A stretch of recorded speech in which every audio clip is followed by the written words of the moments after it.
Hey everybody, this is Tom Sega from Duluth Pack, and here is our podcast, The Leader of the Pack. And I got to tell you, I could not be more pumped for today's guest. Today's guest is Dave Hoops, master brewer, proprietor. I love it.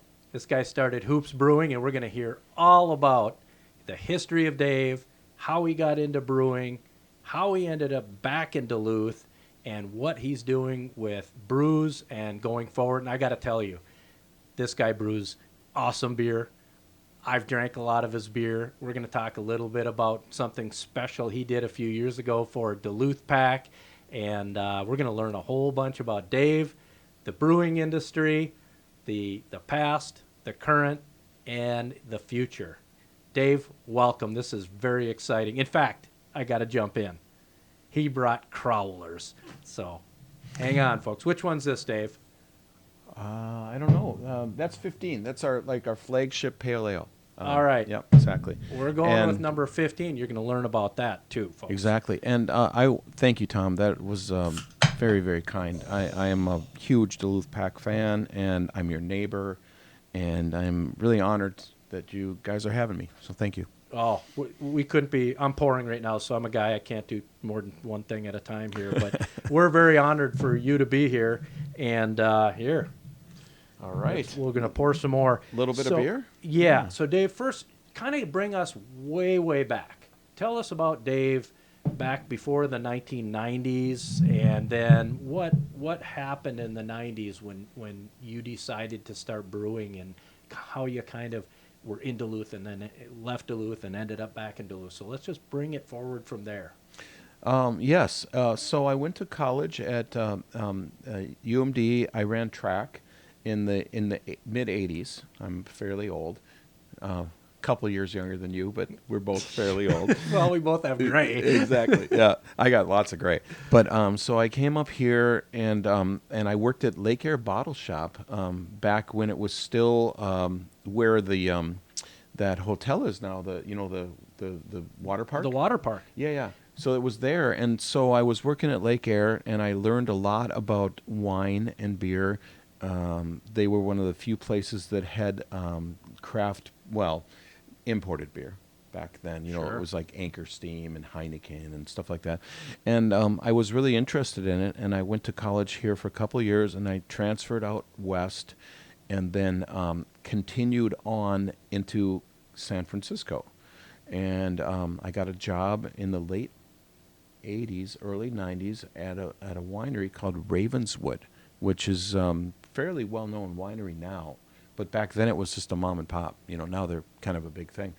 And I started making wine, and it was kind of funny because we used to joke a lot because the craft beer industry kind of started in the Bay Area and then moved up to Portland and Colorado and such. Sure. But we used to joke all the time that it takes a lot of good beer to make good wine, right? Not very hard to make wine.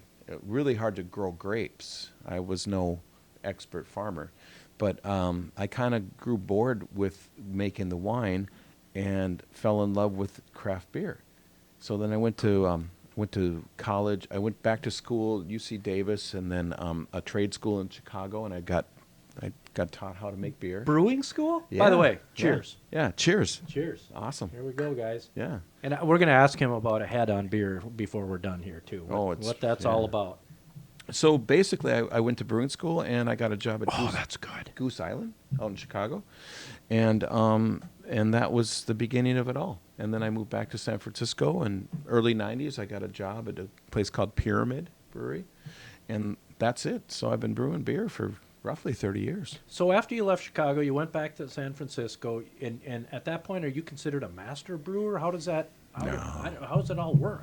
Well, I don't really believe in that whole master brewer type thing. I mean, I went to school. I got certified as a somewhat competent brewer, and then I just learned. And I was really fortunate because I was taught by kind of the pillars of this industry. I'm a fourth generation brewer now, over 30 years, and I got taught by the fifth generations, the people that started all this, the Fritz Maytags of the world, the people like that from Anchor. I was really, really fortunate to be taught everything I know about brewing. and I stayed in California and brewed until like roughly 2000. And then Laura, my wife, was born and raised in Duluth, and we had our daughter Daisy out in San Francisco. And Laura was like, I would like to raise her around family. So we moved back here in 2000, and took over Fitker's Brewhouse at that point. Well, that's when I first met you. Yeah. When you were at Fitker's. But when did you get your Sharks tickets? The first day. So, people always give me a hard time because I'm such a hardcore San Jose Sharks fan. And what people that root for the Wild don't know, and I'm sure you know this, but so I was in California, and Norm Green, the devil, took away our team, and as we all know, and he moved them to Dallas, okay? Well, that broke my heart, but people don't know this. The minority owner of the, Minnesota North Stars at that point, it was the I can't remember his name right now. He owned the Cleveland Cavaliers as well, and he started the San Jose Sharks as an expansion team when Dallas took away our team. So I got season tickets day one.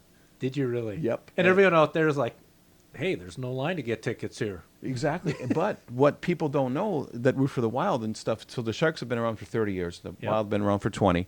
But a lot of people here in Minnesota don't realize that a lot of the players from the North Stars started as San Jose Sharks, like fourth liners and farm team guys and stuff like that. So I got a new team out of nowhere. And I bleed teal. I mean, right now, if you cut me, it's going to bleed teal. 100%. I love the Sharks so much. So I've been fortunate. I think some of the numbering here we'll get into in a little while. I think it has a little something to do with the San Jose Sharks. Sometimes. Maybe. Yeah, exactly. And if you go in the in Hoops Brewery, there are a lot of jerseys up. We'll get into talking about that too. That's pretty cool that these guys personally, and these guys sign jerseys and give them to you for the really beer fortunate. hall. Yeah, pretty cool. But bring us back, and keep going here. I'm bouncing all over and. Well, okay. So I worked. Basically, I was really fortunate. I moved to here in Duluth, like right at Christmas in 1999, 2000. And there were 4 breweries in the state of Minnesota at that time, right? And I came in to Fitker's, and I had known both Tim Nelson and Rod Raymond were old friends of mine, the owners. Mm-hmm. And I think they were happy to hire me, and I was happy to have the job. But I brought the beer that I was brewing out in California here. So I got ridiculous amount of love, unfair. I was just making the same beers I made out there, but people were like freaking out because nobody was making beers like that. And this was, 30 years ago. Unfair? Well, I'm not all that. I was just making the beers. But it was great because we were able to kind of create a culture. And I worked there for 18 years and raised my kids who are, they're both growing up now and like yours, sitting right in front of me. And it was great. And over the years, by the time that I left Fitker's after 18 years there were over 200 breweries in the state of Minnesota. Holy and there were 4 catfish. In the beginning, right? And then you are an old guy. I'm ancient. Holy yeah. I'm older than dirt, I think. Yeah. You know what? Yeah. I found some dirt a little bit younger than me a couple of weekends ago doing some chores around the yard. So I was really, really lucky because Tim, my friend and partner, he and I started a consulting business helping people open breweries. And in the meantime, he was able to open Earth Rider over in Superior, Wisconsin, which is a magnificent place. And I had this dream of a beer hall. And, of course, occasionally I had gone to the Timber Lodge, and I always was, let me just be honest, just horrified by what they did to it. Mm-hmm. But the bones in there, amazing. And his beer hall is so cool. If you're listening to this and you ever make your way to Duluth, Minnesota, you've got to go to Canal Park. And you've got to go in Hoops Beer Hall. Like you said, the bones of it, they've kept everything the same. These beams in this thing are like 18 inches by 18 inches. This is a high-rise place. Yep. And this are the beams that go all the way up, and you're on the main level there. It's pretty cool. I always dreamed about it when I was in there because it's just a beautiful, sexy place. Just unbelievable space. But I never dreamed that I would end up living there. Yeah, you pretty much do, because I'll tell you what, I go into Hoops Brewery, Dave's there. And that's what entrepreneurs do. I mean, Yeah. you outwork everybody else. You do the things everyone else doesn't want to do. Well, I will agree with you there, but we were talking before we started. My doctor was like, dude, you got to get this figured out. So during COVID, I did learn how to work a little bit more from home as far as managing admin and things like that. And then when I go into hoops, into the space, I'm engaged and I'm not distracted and I can talk to people. And it's more better for me to That's coin a awesome. phrase. Yeah. That's more gooder. Yeah, exactly. More gooder. By the way, this is really good. I got to take another drink here. Yeah, it's number 15. It's our flagship beer. And, of course, number 15 is, of course, Finn Hoop's number, his whole hockey career. There you go. There's a connection. I knew we were going to get back to hockey. Always. Oh, baby. I mean, you can't have a conversation without having hockey in it. Come on. You know, I yeah. can still, I mean, this is awesome. You know, every time I come in there, it's like, Dave, number 89, the hell. What's that? Hell. What does that even mean? Hell is German for light. Hell is our lightest beer, and it's basically our kind of our go-to. You know how a lot of craft breweries, like they don't necessarily make light beers and stuff, and they have this attitude, and somebody comes in and that likes Coors Light, and they don't have anything for them. I don't operate that way. I believe in having something for everybody, and usually we keep about 25 beers on, and there's some weird beers and there's some not weird beers, and we try to make sure that everybody is happy. That's our goal. Oh, I've been in there, and Dave will say, Tom, I want you to try this one. One is, and I wrote it down here because I didn't want to forget about it. Well, first of all, Dave will talk in a minute about the 1882 you made for us, actually, and then we bought kegs of 1882 that he brewed for my daughter's wedding. It was just super cool to have somebody brewing it for you, and they named it, 1882, the founding year of Duluth Pack, and he numbered it after it. But the 325 chili pepper, how the hell do you even do that? I mean, who comes up with, let's make a chili pepper beer? And I tried it. It's and good. It wasn't what I expected. Yeah. I got to tell you something. It's really weird. I've always made pepper beers because I like pepper stuff. And I came from California, and there were two beers that I brought from there, the chili pepper beer and a wheat wine. Neither of those styles of beer were made in Minnesota. And I brought them here, and I always joke that, I just kind of, it was very selfish of me.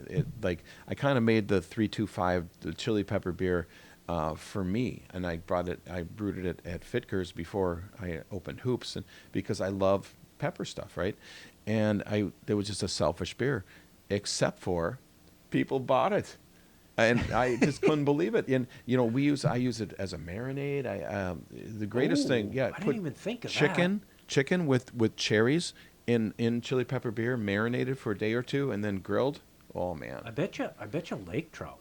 Oh, it's so amazing. I bet you lake trout would be really. So actually, somebody yesterday texted me who's going on a charter on Lake Superior, and they going, "Hey, I know you used to have a boat out there. You fished a lot. I need some good lake trout recipes." And I have somewhere. You try to get.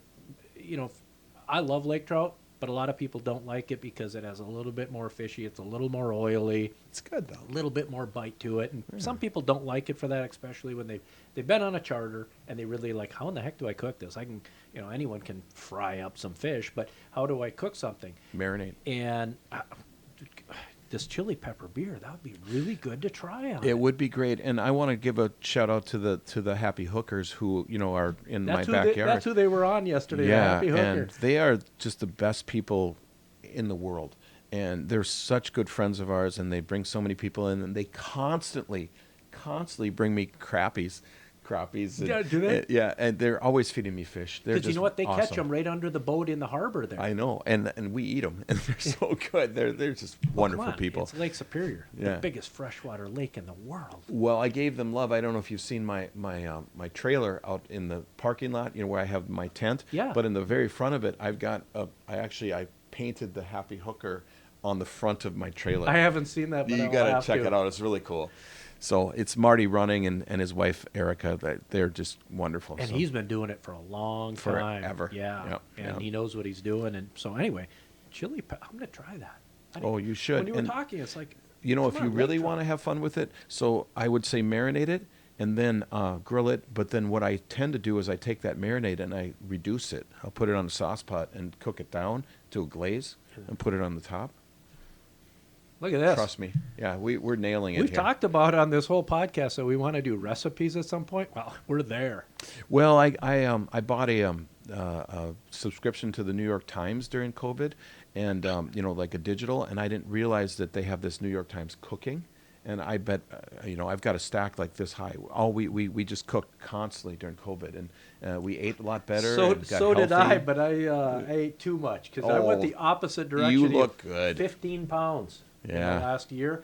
This guy's amazing right now. He's ready to like run a marathon. Holy cow! Yeah, I got skinny. I thought maybe accidentally. your brother walked in today. I thought when I was there, I was going to go, hey, I thought Dave was coming. No, Yeah. you look awesome. This is really cool. It's been weird, and I have a lot of fun at work. Like people are like, we're arguing. You can't be Dave, and I'm like, no, I'm not Dave. You want me to find him? Yeah, I'm just messing with people. But Exactly. Yeah, it's You've kind of fun. transformed in a year. Holy moly. Yeah, Well, it worked out. Just one day you said, I'm going to lose some weight? Well, I got a puppy. My best friend, whose name was Kai Mustonen, he died about 10 years ago, and I miss him, of course. And we had a dog, when the kids were growing up, and then during high school, our dog passed away, and we didn't have a dog because the kids were busy all the time, right? Sports and stuff. I went out and got a lab, because it's my best friend. And you got to run a lab every day. Every day, right? And I named him Kai after my buddy, and Awesome. I've walked him hundreds of miles. And so that's what started. I just walked him all the time. And the next thing is I built a little gym in my basement. I got this thing called the Mirror, which is amazing. If you guys haven't heard of it, it's amazing. There's somebody inside the mirror just tells you what to do, and you just do it. It's like you don't have to go to the gym. And I just started eating better. And like I said, my doctor was like, you need to get your act together. So Good I for did. you. Oh, Yeah. you look awesome. Well, thank you. Okay, that's enough about you on losing weight. Let's get back to beer. Yeah, We wanna that's talk more some- important. We want to talk some beer here. So I want to jump ahead a little bit to one you made a couple of years ago. It was in the fall, and I was in, and you said, hey, I want you to try something. And it was a blueberry beer. And you showed me the massive amounts of blueberries that you had or told me about that you had to put into it, because I do remember you telling me, you go, well, I'm not going to make any money at this because I put in way too many blueberries. You have to. But it was unbelievable, and I'm not a guy who likes this, a fruity wine or anything real fruity like that, but it wasn't. I remember how much you liked it, and I was flattered by that. So all our blueberries, I use only real fruit, so like I get I source my cherries out of Door County. My blueberries are sourced in Bayfield, and I've been working with these same people for 20 years.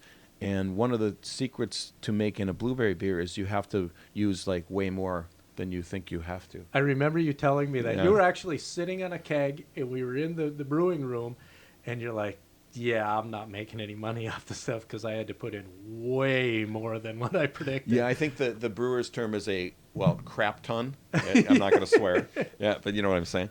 But yeah, so there's over 1,000 pounds of blueberries in that beer in order for just 12 kegs. So like the math on it is like when you have a pint of that beer, you're drinking over a pound of blueberries. It's pretty cool. Holy. And moly. they You come think through. about that. Yeah, I mean they do come through, but if you don't use enough, it's just going to be a hint. Well, Yeah. and I remember you telling me that you wanted more than a hint was your vision of what you were going to make with that. Yep. Yeah, it works out great. And my favorite fruit to brew with is cherries. And I've got an amazing cherry supplier as well. Pepper supplier. I've used the same people over 20 years. That's pretty same cool. group, right? And I made Loyalty. I made the cherry beer at Fitger's, and I brought that back to Hoops at Christmas time. We release our cherry beer. We call it 1225. Obviously. Imagine that. You go, what, That's what's the date? how'd you right? come up with that? Yeah, exactly. But and same deal. I have this amazing group of suppliers that work with me, and we sell over 90% of our beer on site. So it's really nice. It's kind of like I don't know, mom and pop central. So you and I talked once, and I can't remember, so I may be going way off base here about a German connection because you wanted your beers to have that German kind of that historic German beer behind it. Yeah. Tell us about that. I don't remember the story in Well, I'm 100% German. My dad is even more German, and I always 110. you're exactly. But so I like to joke about the fact that so for about a decade I was going over to Germany every year, and I was mainly centered in Munich or Bamberg area, and I was brewing beer over there. And trying to learn because the Germans they make the best beer in the world, and they'll tell you that endlessly, over and over again. But are they correct? Yeah, Okay. they really are. And so my entire career is going to be spent trying to make a great German lager, and we make them year round. And so for that decade, I was going over there being taught the secrets of the secret, and I was telling them about how to use hops and stuff because they didn't, they weren't making IPAs or anything back then. And so it was a give and take, and I learned a lot. And they truly are the world leaders in great beer. And so I will always emulate and do my best to make German beers. So explain one thing to me then is I hear you and the other craft brew people, nobody talks trash. Why would we? Well, because so many industries people do. I mean, that's just human nature is in business. People get really competitive and they talk trash and stuff. They just do, And the one thing I found about you and about many others, in fact, we'll talk about this a little bit, but I know you do an article in the newspaper on a weekly basis, and you have a radio show that you do, and you talk about other breweries, you talk about other people by name, you talk about competitors, direct competitors in the craft brew industry, but it's always flattering things that, it's a give and take. I learned from them. How did that all come where so many industries are cutthroat and it's a business. It's your livelihood, but you guys are just so complimentary toward each other. They're my friends, number one. Number two, you touched on the fact that I'm really, really fortunate. I'm kind of the veteran around here, so I have a lot of outlets where I get to, say what I'm going to say, and I don't need to talk about my brewery. I'm really, really proud of this point. I will. I'll talk about HOOPS Brewery, folks. Well, this is a point that I'm really, really proud of. Every single head brewer right now in Duluth, except for Ursa, they used to work with me. I am so proud of that. How cool. How cool is that? They're all my friends. I'm so proud of the work they do and the beer they make. And, I mean, Castle, Bent, Blacklist. I mean, I can go on. These are my friends, and they all worked directly with me for years. So I'm really, really into that. And we look after each other and help each other out. And competitors, I don't really see it that way. We're in this together. And COVID's been hard on all of us, so we're looking after each other. Let's talk a little bit about COVID. Obviously, your industry was hit probably harder than any other industry because you were the first to close, you're the last to open. Yeah. There's a lot of restrictions on who can come, how many can come, all this other stuff. Obviously you lost a lot of weight during that time. You look great, but just tell us about your experience of going through this last 18 months. Well, I have to say, first and foremost, yes, we were the very first brewery to close, excuse me, and the last one to reopen. And I didn't have any problem with what Waltz was doing. He got hammered on by this and that. I'm not a political guy. I'm happy to follow the rules, and so what we did is we closed and we did curbside. Okay. Mm-hmm. There's a few things that happened that worked out really well. We didn't have to toss any beer. We gave it away. So during COVID, we did first responders, then we did hospital people, then we did grocery store workers. We just gave them free beer. We did it the whole time.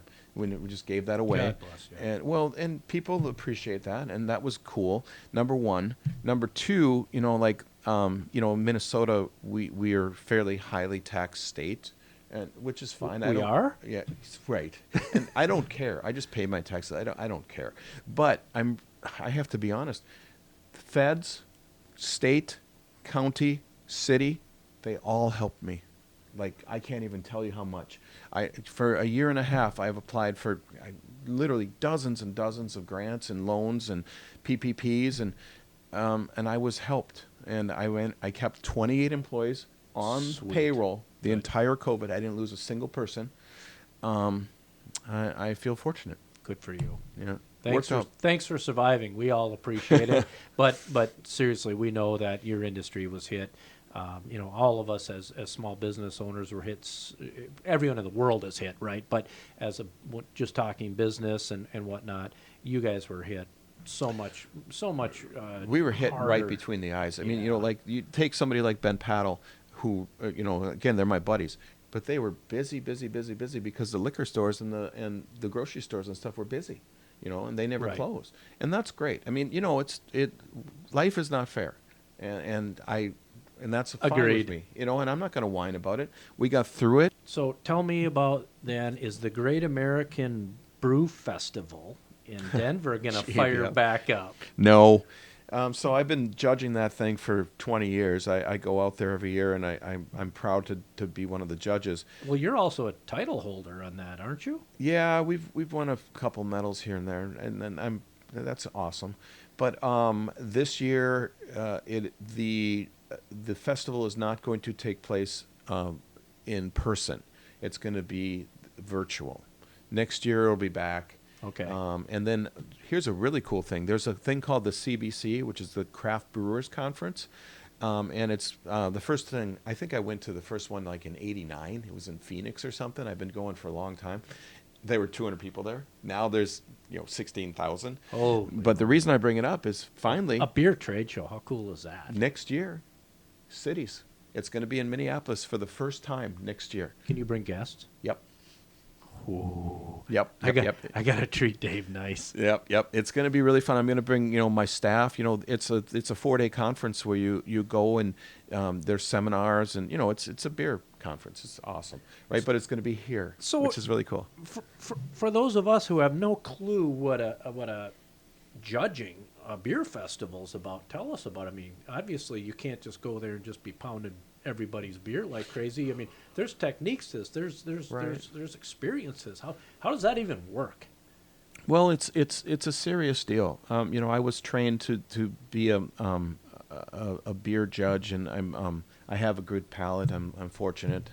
And what you do is basically it's 8 hours a day, and in the morning you've got you judge from 9 a.m. till noon, and then you have lunch, and then you judge from 1 o'clock till 5, and you do flights.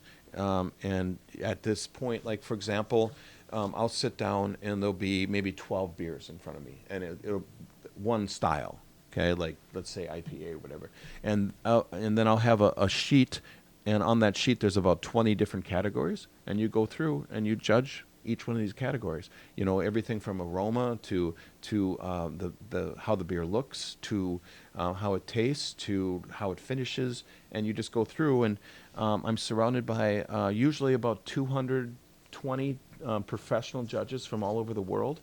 And let's in 2019, for example, when we judged, we gave away we judged 8,000 beers over the week. And we gave away 220 medals. And winning a medal at the GABF is like winning an Academy Award if you're a movie maker, right? It is the benchmark. It's the creme de la creme of our industry. If You can always market that. That's marketing gold. It's a big deal, yeah. And I'm fortunate. I've done okay. My little brother Mike is a brewer in the Twin Cities, and he's the most decorated brewer in the history of Minnesota. He would never admit that, so I do it for him. Wow, but that's he's a great brewer. And you guys worked together up here originally at the brew house, right? Yeah, he opened Fitker's Brew House with Tim and Rod and worked there for a year and a half before handing me that job when I came here. Oh, and then he runs it's called the Minneapolis Town Hall. They have 4 locations down in the cities, and he's a part owner of that, and he's been their longtime master brewer for a long time. It's in the blood. Yeah, So kinda, at yeah. the brew festival, so you judge on all these things, and then you end up handing out the trophies, and that's the coup de grace. That's the Academy Award in that division. It's a big deal. I mean, winning 1 medal at the GABF basically makes you, as a brewer, that's it. That's your cachet. One time, and like I said, of 8,000 beers judged, we give away like 200 medals. So Wow. it's not easy to win. It's less than 1% of the Exactly. people who win. So, yeah, I really enjoy. I believe I have to give back to this industry that's been so good to me, and that's why I do that. I enjoy judging. It's frankly kind of hard work, but I like doing it. You know, that's funny. How many people are like, "Oh, this guy goes there and drinks beer," and he's saying, "This is hard work." Well, you got to be serious about it. You really Be serious about your beer. Oh, I am right now. I'm really serious about my beer drinking right at this moment. This is a great interview. You're good. You're a good host. Yeah, you know what? Even a blind squirrel gets a nut once in a while. So Ryan Hansen, our sales manager, he knew I was going to be interviewing you, and he says, "Ask Dave, what's the difference between an IPA, a pale ale, versus an EPA?" Okay, well, first and foremost, I am a major proponent of pale ales. Pale ales are losing traction in our industry because it's all about IPA. And you go to some breweries down, like in the cities, you'll go in there, they'll have 8 IPAs on tap, right? Mm-hmm. And I have nothing against IPAs, but pale ale is a true benchmark beer. Now, I make full-time pale ales. I usually keep about 3 of them on tap. And my pale ales, many people feel like they're fairly hoppy, they're fairly strong. Like a lot of people would call them an IPA. But if I say it's a pale ale, it's a pale ale because I'm making it, right? And I'm not questioning it. Right. So the difference is, so in my world, if it's below 7% alcohol, okay, number one, and there's a it's called IBUs, International Bittering Units, and that's the benchmark, the number that tells you how hoppy a beer is. Okay. Okay. So like most of my pale ales are between 50 and 70. Okay. 0, no hops. 100, really really hoppy. Okay. Okay. So in my world, below 7% alcohol and below 70 BUs, pale ale. Over Okay. 7% alcohol, over 70 BUs, IPA. But that's me. Now, like Bent Paddle, for example, who I like to, they make Bent Hop, which is an amazing beer, but it's actually lower in BUs and alcohol than my pale ales. But they call it an IPA, which is fine. They can do whatever they want. Okay, so there's not, if it's this, you have to call it this. No. It's what you choose for Exactly. your craft. Yep. And then I push really hard. I'm constantly telling people that pale ales are the reason for the season. And I'm really proud of the fact that our number 15 pale ale is our best-selling beer, even though I pour a bunch of IPAs, and people love IPAs. But still, like our regulars and people that come in, they're drinking 15, which Okay. is I'm really into that. So that's me. But if you talk to a different brewer, he or she would probably be telling you all about IPAs, how great they are, because everybody loves them. So everyone has maybe their little niche that they're. It's like, I'm really into this, and I make these good, and I really concentrate on these. I make these other things, and I make them really well too. But this Right. is really what I love to do, and I love to just try to nail it every time on. 100%. And I'll never shut up about pushing pale ales. That's kind of my thing.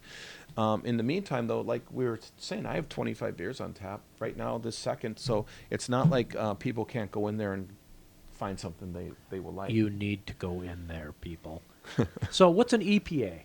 That's a great question. At Extra Pale Ale, the best one in America is probably Summit EPA. That's a really, really underappreciated beer, which is unbelievably good. And I've personally been responsible for giving them medals more than once. I've been, in Denver, I've judged. Yeah. And Extra Pale Ale is going to be a little bit lighter. It's going to be less than 5% alcohol. It's going to be less than 40 BUs. It's going to have a good crisp balance. and it's going to really, really just be, I think I would say, highly quaffable. That's a word that I just invented. I was going to say, after a few beers, you can make up all kinds of words. But yeah, I can't say enough good things. And for your listeners, if you want to have like an EPA, which is basically just a little pale ale, go buy Summit. It's wonderful. So we have some questions we're going to ask you, and these are just kind of off the wall questions. But before we do that, I got a personal question for you. So if I drink a Bud Light out of a tap, I drink one and I have a blistering headache. But I can drink craft brews out of tap, and it doesn't do it. I mean, literally 1.5 an hour later, I have a blistering headache. Well, there's a few different reasons. Number one, it might depend on where you're drinking. If they aren't doing a good job with cleaning their lines, I've heard that. that'll make you sick. The other thing is some people have an undiagnosed allergy to hops, which and I know quite a few people that are in this boat where they don't realize it, but sometimes they get a terrible headache when they drink a very small amount of beer because they have an internal reaction or allergy to hops. Okay. And that's I can't say how to fix that because I don't have that, but it's real. But I think the main reason is you should try and have drink a can of Bud Light and see if you feel that way as opposed to on tap, because it's very likely the lines and Okay. so I clean my lines every single week. Yep. And it's a very important thing to do. And I'm not going to lie, there are places I go to here in Duluth where I only order beer in packages because they don't do a good job with their lines. But I'm Okay. not going to name names, of course. No. Yeah, but that's the main reason that you would have that reaction. Okay, because Yeah. it's all just a throbbing headache and half a beer, one beer, and all of a sudden, 20 minutes, half hour later, it's throbbing. Exactly. But I've never seen that in any of the craft brews. Well, and there's no alcohol in Bud Light or Bud either. I mean, it's less than 5% alcohol, so I mean, you should have no problems. But Right, and so, it's that yeah. little teeny amount there, and Yeah. I've always just been curious about it. I think that would be my reasoning. Interesting. Look at that. You learn something every day. Before we go on to this blistering line of questioning here, I got to have another drink of this brew here. I am ready. Throw them at me. All right. Favorite movie? Ever? Ever. Dune. I cannot wait. I've read Dune at least 10 times. David Lynch, he did a really good job with that movie. And there's a brand new Dune coming out, you guys, in October. So you heard that here first. So there you go. See, the guy's got a connection to California, so he must be talking to people in Hollywood. Second favorite, Apocalypse Now. There you go. All right. Yep. Proudest moment in your life? My kid's being born. You know what? I knew that was coming because that's what I would say too. Okay. I'm going to cry right about now. No. Okay. Proudest business moment? Getting Hoops open. It was not easy, and I admire you. You understand how to do this kind of stuff. I was clueless. It was really hard, and I've learned a lot. Oh, Yeah. Yeah, you learn when your wallet starts getting thinner, don't you? Oh man, yeah. Tell me about it. Either that, you better learn quickly when our wallets get thin. Never pay any bills except that I have to pay bills, and yeah. But I'm really, really grateful to be on this side of the pandemic and where I'm at now. But by far, yeah, opening Hoops was a big deal. That's, again, if you're not from the area and you're coming anywhere near Duluth, Minnesota. By the way, in the summer, you should come here in the winter too, because then it can really see if you have hair on your chest, and you can handle our winters. But come here in the summer, and you have to. It's an absolute must. You got to go to Hoops Brewery. This guy, this place, his brews are off the charts. Okay, biggest fear. I don't like needles, I hate to admit this, but I wasn't a big I wasn't getting flu shots and stuff. I never got the flu, knock on wood, and I just hate needles. But I was raising my hand, jumping up and down, begging to get that needle when I got my COVID shot. And I was really pleased to get it. It's not politics for me. I was grateful, and so my biggest fear is needles. But I guess I overcame it enough to get my shot. Enough to get your shot. Yeah. What was your reaction? Nothing. It seemed like everyone was all over the charts. I got Pfizer, and I didn't have any trouble at all. Oh. My whole family got shots. We've been vaccinated for a couple months now. In fact, my entire staff is vaccinated mostly, and it's been nice. And I whined and told the nurse how big of a baby I was, and Well, you're a guy. yeah, she helped me out, and it was fine. And so that's my biggest fear, and I faced it. Beautiful. That's like a man cold versus a woman cold. A man cold's always way worse, right? Yeah, well, yeah. I'm a Yeah. baby every time I get sick. Oh, Yeah. man, I get to hangnail them out for a week. Favorite place you've ever traveled? You can't say Germany. That's too easy for you to say Germany. Favorite place you've ever been other than Germany? See, now I'm even switching these questions around. I really, really liked the Caribbean, St. Thomas, and the British version of it, whatever it's called. I can't remember. British. British Virgin Islands? Yeah, yeah. I really You're pretty liked tan that. today. Were you just there?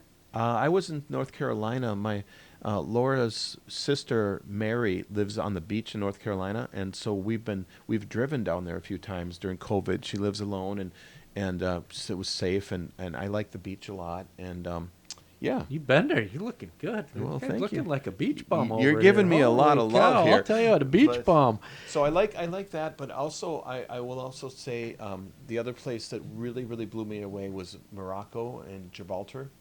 Back in the day, I used to travel quite a bit. I was on the road for a long period of time, and like a year and a half or something. I was traveling right after school, and I went everywhere. And I worked in kibutzes. Went to Israel. I worked in Greece on wine stuff and everything. So, Wow. but that was a long time ago. I'm an old man now, but that was when I was like early 20s. Still younger than me. I know every day I'm younger than you. It's a son of a gun, I'll tell It's ya. crazy. Yeah, every single day I'm younger than you. So moving on, Dave has been extremely good to Duluth Pack. He has done a bunch of events at our flagship store in Canal Park. We've done some partnership stuff. He's become a customer of ours. He buys. In fact, now you can just drink out of the crowlers because we make crowler sleeves. So it's like a beer koozie, but it's a crowler koozie. My kids all have Duluth packs Well, too. that's where we're going. Yeah. This guy's been incredibly good to us. And so I have to ask, what's your favorite Duluth Pack product? It's my what do you call it? That briefcase you have all the time in the bar Yep. that sits on top of the bar, Yep. and then Dave just in and out of it all Always. the time. I take it everywhere with me. I love it so much. My friend Chuck Erickson, he's a great customer of yours, and he went in and what happened is he went in and bought the what's the fancy pants? Oh, the Buffalo version. Chuck owns every single bag we make in Buffalo. Exactly. So what he did was he came to me and he's like, I just got this Buffalo. You want this? And he sold that to me. So you have the Buffalo one now? No. I've got my regular one that Chuck sold me, and I use Oh, it he sold every you the single. old one when Yep. he got his Buffalo. Okay. Yep, and I bring it everywhere with me. I love it. I love it. You always have it right down in the end of the Always. bar there, and Yep. then you're in and out of it all the time. Yep. Well, that was my first purchase here. It wasn't people think, oh, Tom, you're a big hunter, you're a big outdoors guy, you're in the boundary waters, you're doing this all the time. What was your first purchase before you became addicted to Duluth Pack and had to own the place? What was your first purchase? It was a briefcase. I still carry it. I use it every single day, and like I just said, my kids, my daughter just graduated from college. She's got a pack. My son he's a sophomore now at Madison. He's got a pack. My wife has two. We're Duluth Pack Central around here. You Yeah. guys are like the poster children. Big time. Holy cow. So let's talk a little bit about the crowlers versus a growler. So I was really lucky in 2007. I was in the middle of the mix. I was one of the people that helped get growlers legal in Minnesota. Okay? Excuse me, folks. I'm pouring a little bit more beer here. So in 2007, growlers were not legal in Minnesota, and we got them passed, and that allowed us to have a to-go packaging, right? Mm-hmm. Now, to answer your question, that was fine and all, and we were actually the biggest growler account in Minnesota at Fitker's. We were selling 250,000 a year or something like that in crawlers. Whoa. But it was a lot of work, right? And so the reason that we have crawlers now, to answer your question, is because growlers with the G are not ideal because, excuse me, We're drinking beer, people. yep, they let light in, and when you open them, you have to drink it in 2 days, otherwise the beer goes flat. Yep. And light is bad for beer, number one. Number two, when you open them, nobody really wants to drink 64 ounces of beer. That's a lot of beer. The crawlers are 25 ounces. They're 2 cans of beer. They're closed to the light, okay? And most of us can handle two beers, and so they're just a better package. So that's why we kind of highlight them. So And we have a lot of different designs. Like I use different artists for it's really great. Like I have 4 different people have done designs for our crawlers, and just like you guys do at Duluth Pack, I use people like Chris Monroe is kind of my huckleberry. She does a lot of work for me. I'm sure you guys know who she is, and I'm really proud that she works with us, and so it's fun. So you're sticking to all the local stuff. That's awesome. 100%. So tell us, we're getting the old cutoff sign. We're going to be wrapping up here pretty quick. I could go on for a day. It's but already been an hour? Wow. Tell me about your radio gig on Saturdays, and then I do read your Duluth News Tribune articles. Tell us a little about that. We got a couple minutes. Thank you. So I'm fortunate. I've written over 300 articles for the Duluth News Tribune, and really what I try to do is go back and forth between technical brewing stuff, and then I write a lot of tearjerkers, and I just talk about like the article coming out this week is called Beers and Hugs. We're back. I like hugs. I missed them.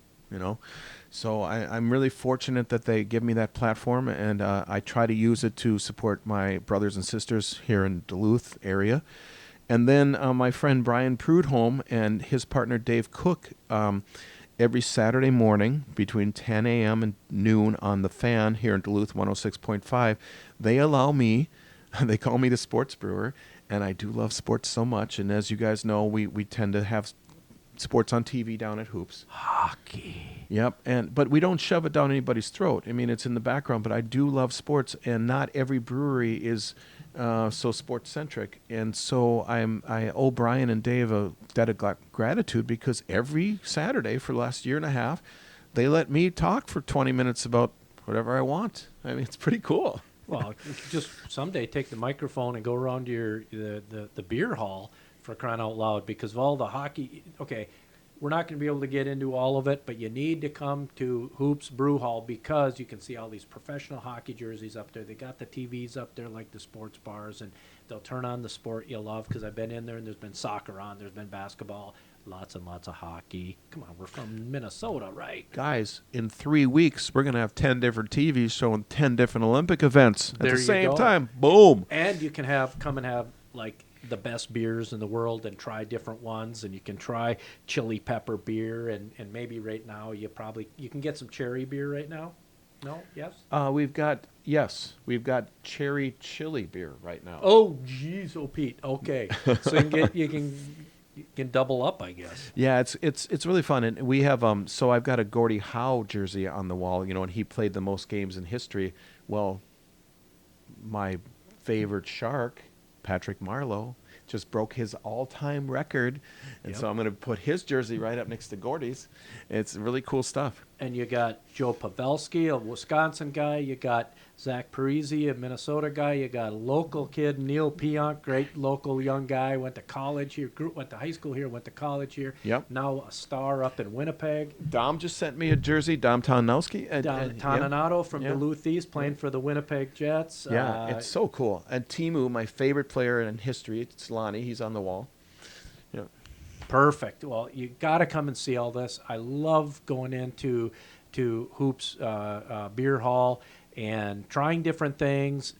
Ask for Dave. Dave is the most personable guy you'll ever meet. He'll come and talk to you about it. He'll ask you where you're from. You'll get to know Dave, hopefully a little bit more here. He'll get to know you, and I can tell you, you will be friends for life. So, Dave, debt of gratitude to you. Thanks for coming in. This has been a blast. You can see him on the Duluth News Tribune. You can see him on the radio here. You can download the app. Which station again? The Fan 106.5. So you'll be able to hear him on Saturdays.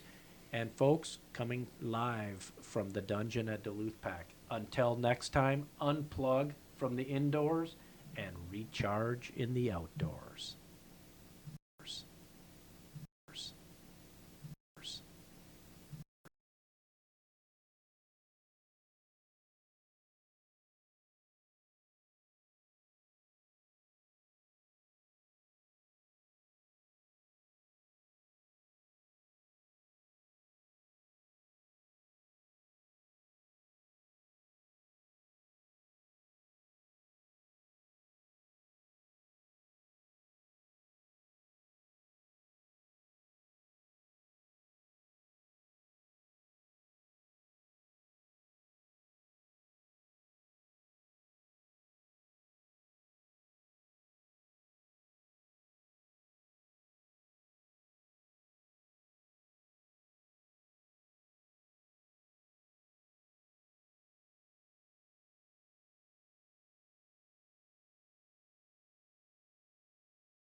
Hey, everybody, this is Tom Sega with Duluth Pack, and this is the Duluth Pack podcast, Leader of the Pack. Today's special guest is a personal friend of mine. I've known him for many, many years, and he is also my accountant. His name is Jim Hacking. He owns James Hacking and Associates, CPA. Welcome, Jim. Thanks, Tom. It's great to be here. It's been a while, but great to be back live and having a good conversation at an appropriate time. Well, I'll tell you what, we certainly hope that you educate some people today and teach some people a little bit about what they can do to prepare for their own personal taxes. But before we do that, Jim, let's go way back and tell us where are you from? Where did you go to high school? Where did you go to college? And at what point did you realize I want to be an accountant? Well, that's an interesting question, Tom. I'm actually the education background. I'm originally from the Twin Cities. I went to St. Thomas Academy and then the College of St. Thomas. Graduated from there in 1981 with an accounting degree.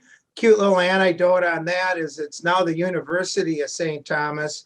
And when I graduated in 81, the tuition was $3,250, but when you change the name to University of St. Thomas, it's now $50,000 a year to go there. And I'll guarantee you the accounting degree is no better than it was in 1981.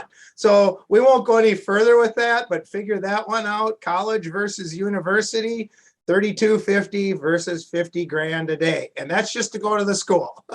Jim, aren't you glad that your kids and my kids are all done with college? Well, one of them's still working, but we put a cap on it. University of Minnesota, Duluth, you can live at home, laundry will be done, and meals will be provided. The day you tell us you're not going to college, hit the bricks, get out and get a job. Of course, you don't hear that very often anymore, but I was brought up old school by my parents. Well, you know what? That sometimes that doesn't hurt the kids at all. You got your accounting degree, and then what was your first job? Well, so then I went to work right away, graduated May of 81, and then in June of 81, thanks to the God, he guided me, and I ended up getting my first job with a small CPA firm in St. Paul, Minnesota, called Mort Compson and Company, and I worked there for 2.5 years, and I literally learned how to do everything from A to Z. And it's interesting that I got that job because actually, truth be known, when I was in college, my sophomore year, my dad was an independent business owner and he asked me, what are you going to do for a major? And of course, we all know the pressure, especially today on young kids with the astronomical costs of college to try to figure out what you want to major in. And I had an answer for my dad. I said, I was thinking about dentistry. And he said, that's interesting. How'd you come up with it? I said, well, it's pretty simple, Dad. I got perfect teeth. I still have my wisdom teeth in, and I do to this day. They make great money and work great hours. And at that point, my dad said, I have a very admirable son, one problem. And I said, what's that, Dad? I've never known you to be a straight A student. What are you going to do with a half-baked science degree if you don't cut the mustard? And I kind of went blah, blah, blah. And I was a little bit of a smart aleck. And I said, well, what would you do? And he says, you know, son, I went to the University of Minnesota, got a general business degree. If I had to do it all over again, I would take accounting. Accounting is the guts of a business. It's what makes the world go round. It's germane to everything. And he said, to be truthful, it's a trade with your brains. You're not using your back and laboring behind a welding machine or running excavators or shoveling dirt. Nothing against any of those things at all, my dad said. But he goes, you either know debits and credits, you either know how to read balance sheets, financials, and you have some tax background, or you don't. So he said, it's a profession. And if you can, get your CPA and go the whole 9 yards, because a lot of independent business owners that own their company have a CPA behind their name. Big time CEOs and CFOs and large companies often have a CPA behind their name. And he said, it's germane, like right down to your family budget even. So for lack of a better plan, I took accounting. That being said, because I grew up in an entrepreneurial family, I always knew I wanted to work for myself, but I never, even my sophomore year, imagined in a million years that I'd be working self-employed as a CPA. But that's the way it worked out.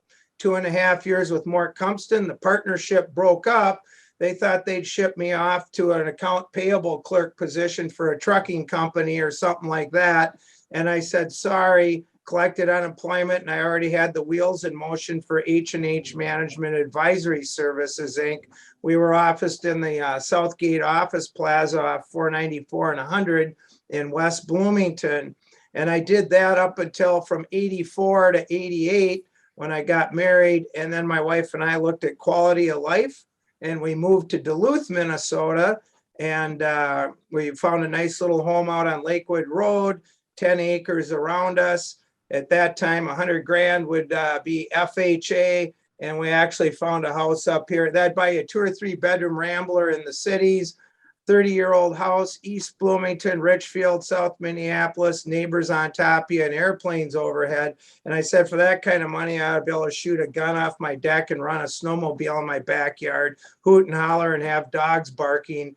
And so we just simply moved to Duluth for my quality of life, quality choice, and we've never looked back. This is a phenomenal community, even today, to raise a family. Education's top drawer. People are friendly, people are willing to talk to you, and it's a relaxed atmosphere. So beautiful place. And shortly after I moved up here, I got a job with a firm, a job, lasted 6 months. April 15th, they said, it's not working out. We are supposed to get a pay raise, and they let me go. So I came home with hat in hand to my wife at the time, Deb. And I said, I lost my job today, and much to her utmost respect for her, she had no idea how much it meant to me. And I didn't realize it till many years later. She actually respected me and said, what are you going to do? And I said, I don't think it's any better with any other firm. I want to start my own practice. And she said, I'm 110% behind you. What I know you can do it. I know you won't be able to look yourself in the mirror if you don't try. And I knew 0 people in this town when I started, Tom. 0 people, and built this practice from ground zero, but not without a lot of help. Good people like you, working hard, and a lot of the grace of the Lord, definitely. Jim, you started your business 38 years ago. What early on were the biggest challenges that you had as, number one, you're an entrepreneur. You're starting your own business. So this isn't purchasing a business that's existing. You're starting at grassroots, and this is your first time doing it, and then in the accounting field. So take those 4 things. What were your biggest challenges early on? The biggest challenge coming into a community like Duluth, Minnesota, was to get connected. Luckily, I have a personality that's not typical of accountants. Most people say, Jim, I can't even believe you're a CPA or an accountant. And that's because I tell them, I said, well, I listened to my dad back in the day as I shared the story about dentistry not working out for me. And so consequently, I had to think long and hard about how to get connected. And I had a couple of good fortunes. I did hire a marketing company. They weren't all that more bright than I am, to be honest, about marketing, but they had a few good ideas. And I ended up doing some advertising in the newspaper. I had a couple of ads that really reached out to people, offering their biggest help was they said, you got to offer 25% off. In order to be able to get people to act on a coupon, 25% is the number. So we created some ads. I did most of the work on the jingle or the lead in to get people's attention. They helped fine tune it, but the 25% off was huge. And I put a coupon in the paper, and that worked tremendously. At the same time, KDL radio, I was blessed and lucky. Michael Langevin came in. He was the operations director back in the day, and I was doing taxes for him. And he looks at me and he says, Hacking, he says, I'm thinking we might like to try you out on the radio. And I said, well, what do you mean? He goes, have you ever been on the radio? I said, no. And he says, well, you got the personality, he says, and you got the knowledge. He says, I'd like to have you come in and we'll do a little tax call-in show. And he says, you can come and share some tax information with people. We'll have people call in and we'll see how it goes. But he said, I'm going to warn you, We did this a couple of years ago with the CPA and it failed miserably. The guy couldn't talk his way out of a paper box. He was boring as all get out, and he rambled on and he talked over everybody's head. But he says, don't be scared. I think you can do it. So the first year we did 2 or 3 radio shows. I got back from them. They liked it. I did okay. And then the second year, I got a call from Lange, and he talked to actually your dad, Gunner.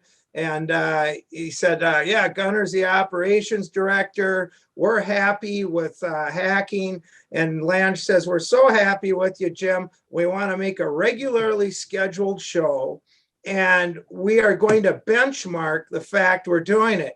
So there's a term. I go, well, Michael, what's benchmark mean? And he goes, it means we're going to tell our listeners ahead of time, be sure and tune in at Tuesday at 9 a.m. because Jim Hacking, certified public accountant, the tax man, is going to be here to answer your questions. Well, that was huge in helping to get my name out there and to grow my business, because now I had what I would call 2 prongs of a 3-prong marketing attack that is genius. And Lange was brilliant on this. He says, you're not paying for the show. Back then when KDL was the information station, as you well know, and they were a community service provider. They wanted to have top talent, local programming. Unfortunately, over the years, they've moved away from that. It's a lot of the canned programming. We don't have the old local talents like Lou Campbell was on with the Antique Show, and Rhonda Grusendorf with some of the flowers. I think all that remains now is Jordan is great with Fishing Frenzy, and you got Bobble, and the Plant Dude is still around forever. But other than that, but back then it was huge. And so what ended up happening was I was on the radio, I had my ad going, and then I had done some work for customers. So now if somebody saw the ad in the paper, all of a sudden, and it takes 2 things to get people to move. I found very effectively get people to move. And when they see your ad in the paper and then they heard me on the radio, they're picking up the phone. Oh, this guy's got it. Geez, I heard him on the radio. He sounded pretty good. Or Tommy, you've always been good to me. You make a referral. Hey, Hacking's my account. Oh, you like him? I heard that dude on the radio. He is good. Now you got 2 things, or maybe it's all 3. Well, geez, you use him. Yeah, I clipped out his ad and I heard him on the radio. So they're coming in. So if you can get a 2 or 3 leg approach to your marketing program, it's just huge. And so it really put me on the map, got me in the community, and it was a challenge. It cost some money and it took some time, but it really worked out well. Jim, back when you were on the radio show, what were some, and it was a call-in show, what were some of the questions that you would see as repeating questions over and over that your clientele was most interested in their own personal taxes? Wow, thinking back, there was just such a wide array of questions. I mean, a lot of things are like, is something deductible? A lot of questions about kids with college and what's available for college credits. What itemized deductions can I take? A lot of times talking about potential tax brackets for people, what deductions mean to them. A lot of questions about, should I accelerate income or defer income? That's always a year-end planning issue. Do I want to bring more income into this year if I can, or do I want to bring in more expenses this year if I can, or do I want to wait till next year? A lot of questions about that. A lot of retirement questions, IRAs. Can I do an IRA? What are some of the thresholds? But just a real array of things. I mean, back then you used to be able to take unreimbursed employee expenses. Trump eliminated that with his tax law changes. But guys, a lot of guys are truckers or contractors. Can I write off my mileage? Can I write off my Carhartts, work boots, that type of stuff? That, of course, is all gone for W-2 employees under the current tax code. But just, yeah, a real wide array. Most of the questions I could field. One of the reasons the radio was so pleased is because if somebody had a really deep question, I'd say, you know what, Tom, that's too much to answer right now on the radio. Give my office a call and we'll follow up with you at no charge. And we actually did that. I mean, people would call in and I'd follow up off the radio because you're going to lose people. You know, it's like it's specialized and it's just not germane to the public. And then in the end, I would never advertise myself, but Carrie Rod or Jordan or Cadigan, they'd go, hey, where can our listeners get a hold of you, Jim? They would ask me, and I'd say 727-6887, call. There's no charge for a quick question. We're here to support the community. So our community support reached far beyond, and we even did jointly. I would do an open house every year in February. Kirk Halderson's an investment advisor that offices with us, and we would shut down for 2 days right in the first week of February and have an open house for people to come, see our offices, ask questions. We'd have free back massages. We take the stress out of the tax season was the theory. We'd have free back massages. We'd have all kinds of hors d'oeuvres, pop, some beer and wine on hand. And we'd bring in an attorney. We'd have an investment advisor and an insurance person here. So people could ask questions and stuff. And KDL was part of that, you know, through the radio. We'd have it on our flyer, you know, as a kind of a sponsor, so to speak. And they would put it out on the radio for us for free too back then and say, everybody wants to go, you know, community service. Jim's offering an open house, which went over really well in the town. You know, you were talking about the massages when people would come in, and I was waiting for you to say that there was a beer or a whiskey there because, you know, when I leave my accountant's office, oh, geez, Jim, that is your office. There's several times I've needed a beer or a whiskey, I'll tell you. But no, Jim treats us very, very well. And one of the things that I will say is when Jim says that he will answer questions and there's no charge to it, I call Jim on folks on a regular basis. Jim's been my accountant for 30 plus years, and I can call Jim anytime. And I personally have not received an invoice, a bill from Jim, other than my annual taxes or business taxes and whatnot. So he's a straight up guy, straight up shooter, and as honest as the day is long. Well, thanks for that, Tom. You know, I really appreciate that. And, you know, the thing is with it, I mean, people are really good. Like if you call and you have a major deal, I'll tell you like, oh, Tom, this is going to take some time to figure out. So people are like, fine, bill me accordingly. I understand. But most of the time, as you well know, we're also good friends. You know, 15-minute conversation, 10 minutes of it is how's life and what's going on. And then there's a 5-minute question. Well, you know, I hate to say it, attorneys are notorious for billing you for every minute. And we all kind of chuckle about that one. I just can't do it. You know, I'm like, it's part of the deal. We're here I would rather answer a question and keep people moving along in the right direction. I'm in it for the long run. It's not about the money. And I was very blessed just the other night. After I got done with the board meeting, I had my new tax manager, Brady Evanson, with me. We went up to the bar and Sandy and Natalie Hoff were there. And, you know, they own FI Salter and they're quite involved with real estate and Pier B and everything.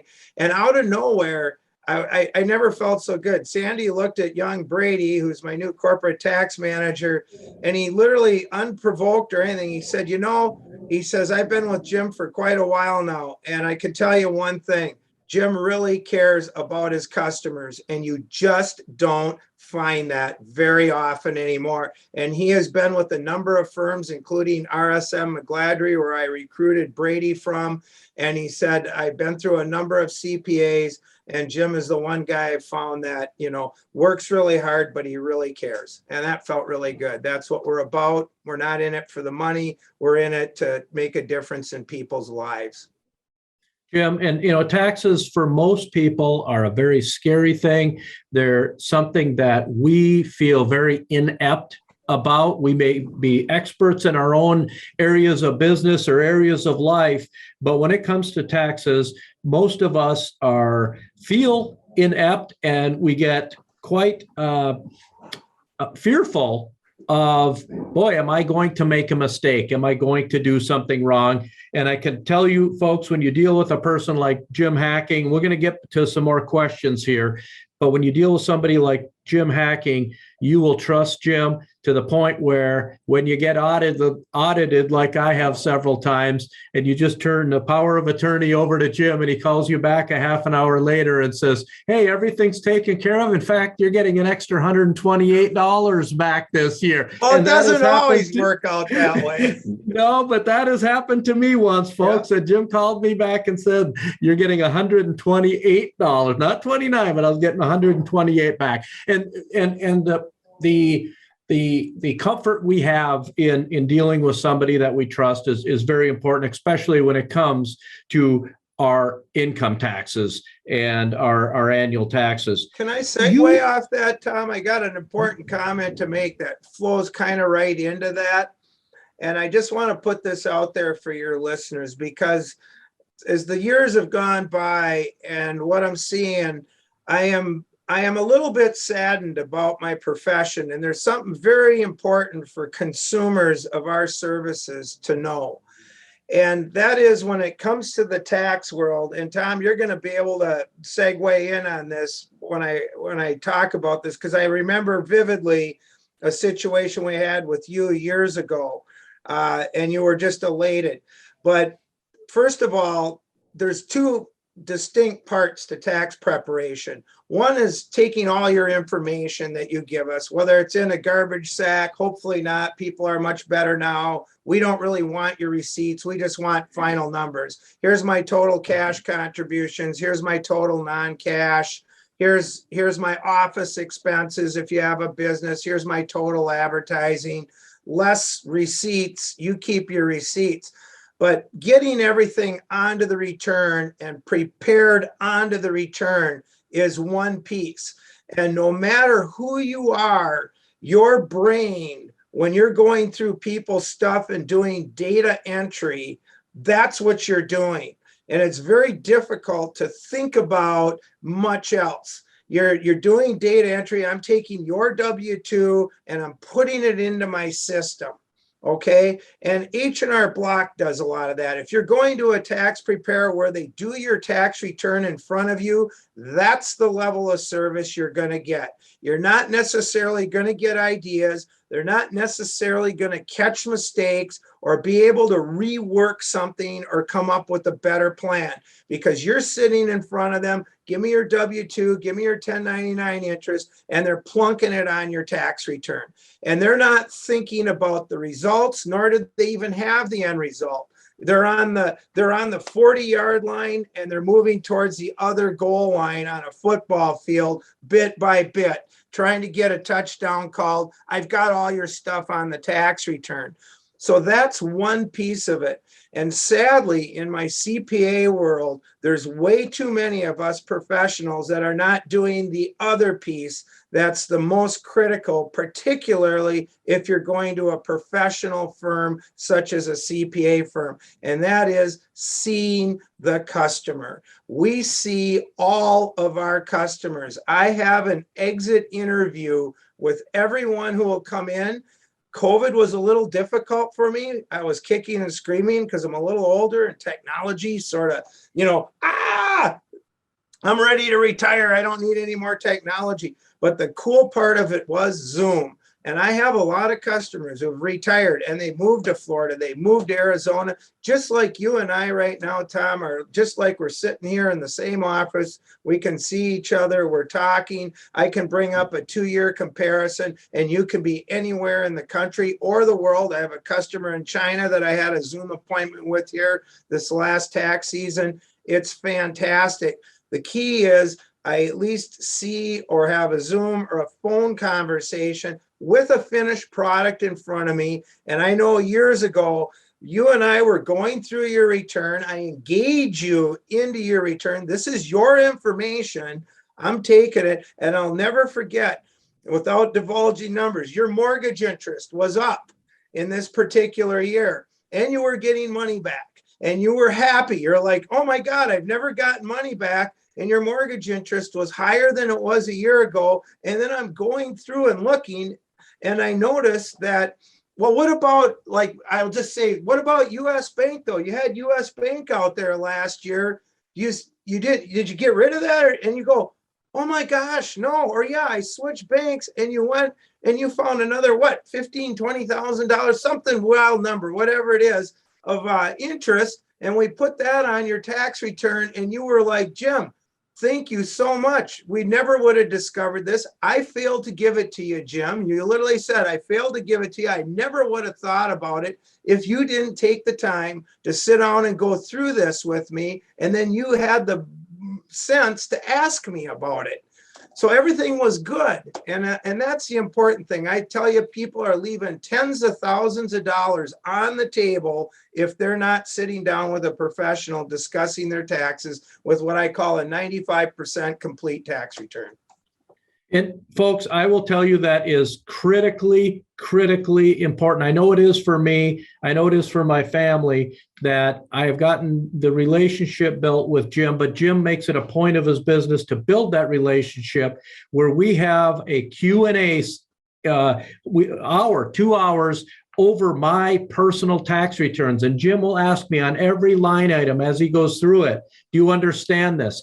Do you agree with this? Does this make sense to you? And that's how you unearth these nuggets that are out there that the tax laws say, yes, you can take that, or no, you cannot take that. And I asked Jim a lot of questions, folks, where he's like, no, Tom, you cannot do that. I wouldn't know that if I didn't go to a professional like you, Jim. And it's even reached into, I remember one year too, Tommy, you had a K1. I didn't prepare the K1 from a flow through company, had nothing to do with it, but I'm looking at it, scratching my head, and I go, hey, don't you guys do this? It had something to do with some domestic production credit or something. And you went, well, yeah. And I go, there's nothing on it. And you had to go back to your people and their accountant, and you got a corrected K1 that saved you money just by me looking at something that was prepared by somebody else, not required of me, not even in the realm of necessarily what I'm doing, but because I was paying attention and kind of looking at it and then thinking about it. And then suddenly I came up with a deduction that wasn't my responsibility or yours, but was the responsibility of another firm for a business you were involved with. And you got a corrected K1 and you got a bunch of money back. And I think we even amended a year or two. As a result, it was missed for a couple of years. You are correct. Folks, we're going to switch gears just a slight bit here. We're not going to talk about my taxes anymore. Well, they're good examples, though. It just happened to work out. They're beautiful examples, and that's why I give your name out to everybody I know, Jim. But what would you say for the general population out there on what do they need to be doing to prepare for their taxes? Well, the big thing this year, and so far it's gone really relatively well, is be sure and get your letters. And I believe the government's done a relatively good job of what we've seen so far. Did you get your economic stimulus checks last year? $1,400 per head. That was for husband, wife each, and your kid. And even if you were taking a college kid under age 24 as a dependent, you should have gotten $1,400 a head. So make sure that you have your letters, or you go back and look. And then if you didn't qualify for some reason, make sure you notate that to your accountant so they can look to see if you do qualify on your 2021 return. So those economic stimulus checks were designed to get them in your hands early. It's an actual tax credit that exists on your 2021 tax return. And if you didn't get all the money, you may qualify when they do your 2021 return, and you'll get the refund then. If for some reason you got those checks and then in 2021 your income was too high and you don't qualify, you do not have to pay it back. So it's money from heaven on stimulus checks. But there's another one that came out that's caused some consternation for people, and it's called the Early Child Tax Credit Advance. And starting in July, people were beginning to get $300 a month for a kid put in to their checking account automatically. Now, this was the craziest thing I've ever seen, because they just did it. You actually had to, with some consternation, go online and opt out of this. If you didn't want the money coming in, which we recommended to our customers, do not take the money early. Wait and see when we do your tax return. Nobody ever complains about getting $3,000 extra back as a tax credit that's refundable. But that particular credit, if you got money early and your income for some reason was too high in 2021, you would have to pay it back. So that one wasn't as good of an answer. So far, I haven't had anybody have to pay it back. A lot of people did call and tell them, shut this thing off. I don't want it. But they are sending out letters. And what they're doing is they're splitting it between husband and wife. So when you get your economic stimulus letter, it may say 1,400, and then they'll give your kids, they'll split your kids' economic stimulus, 700. So they'll look at 2,100 each. That's the economic stimulus. And then they're splitting the child credit between husband and wife. So if you got $1,500 in advance, 5 months of 300 on one kid, a husband will get a 750 and the wife will get a 750. That means you got 1,500 up front. The credit might be $3,000 and you'll get the other 1,500 refunded on your tax return. So make sure you have that information all dialed in. Last year, we had a heck of a headache. You wouldn't believe how many people couldn't remember whether they got $1,200 or $600 stimulus checks. And they were not sending out letters regularly to people. And so we were pulling our hair out. People were saying, I don't think I got it. I can't remember. They're going back to look in their bank account. And they sent it out 3 different ways: direct deposit, check in the mail, or I actually had a retired couple. They got a couple debit cards in the mail. They thought it was junk and shredded it. Good news is, after months of fighting with the IRS, they issued them a couple more debit cards. But they were retired. They had no idea. You would never think the government would send you a Visa card for $600, but that's how crazy things were. And obviously, have your W-2s. Oh, yeah. Have your health insurance information. Yep. What and other 1099 things? interest. 1099s, just so people understand, W-2s and stuff, everything should basically be out by the end of January. But if you're with Raymond James or Merrill Lynch or Charles Schwab and you got some investments, that stuff is supposed to be out by the middle of February. And then talk to your broker and make sure there's not a corrected statement coming. Corrected statements tend to come out in the first half of March. So they try to push this stuff out. Everybody goes, well, I didn't realize. I thought all 1099s had to be the end of January. Well, a few years back, they realized that there were so many corrected statements that they did push it out for the investment accounts to February 15th. So make sure you have your 1099s. And another thing is, I'm hearing from people is, if you have an HSA account, like I have one with Optin Bank, I don't get a statement in the mail from them anymore. You have to go online and pull off the report that shows what you contributed, and most importantly, a 1099 SA that shows what you took out for distributions. So you need to put that into your tax return. If people have 529 plans, to get the 1099 Qs, sometimes you have to go online to get that. It may not be just directly mailed to you, to be aware of that one. And another one that's the college investment plan. Yep, that's the college investment. What did we take out of a 529 plan? Because you have to reconcile that and show that you spent that money out of a 529 plan. And another one that routinely comes up, other than the 1099 Qs, is to be sure and like I said, ask your broker if there's going to be any corrected 1099s coming out. So hopefully you're just doing it once. And after your return is done, then, 2 weeks later, you got this corrected. And now it's like, do I have to amend my return because they changed something by 25 cents on a corrected 1099? So you want to be sure to be aware of that as well. So the HSA accounts, also, like I said, you got to go on for those. Which are health savings accounts. That's health savings accounts. Yep. Generally, you got to go online to get those. Oh, and then you got your college kid. 1098T tuition statements. The parents may be paying college. They're not getting that statement directly. You have to have your son or daughter go online to the University of Minnesota or LSC, Lake Superior College, go online and print out that 1098T that indicates what the tuition was and what they got for grants and scholarships. And don't forget to add to that, because generally 1098Ts do not include books. So books are part of the equation as to whether you qualify for any education credit, such as American Opportunity or Lifetime Learning Credit. Very important. So those are just a few things to be aware of as taxpayers out there. And then really critical planning point is dealing with your college children.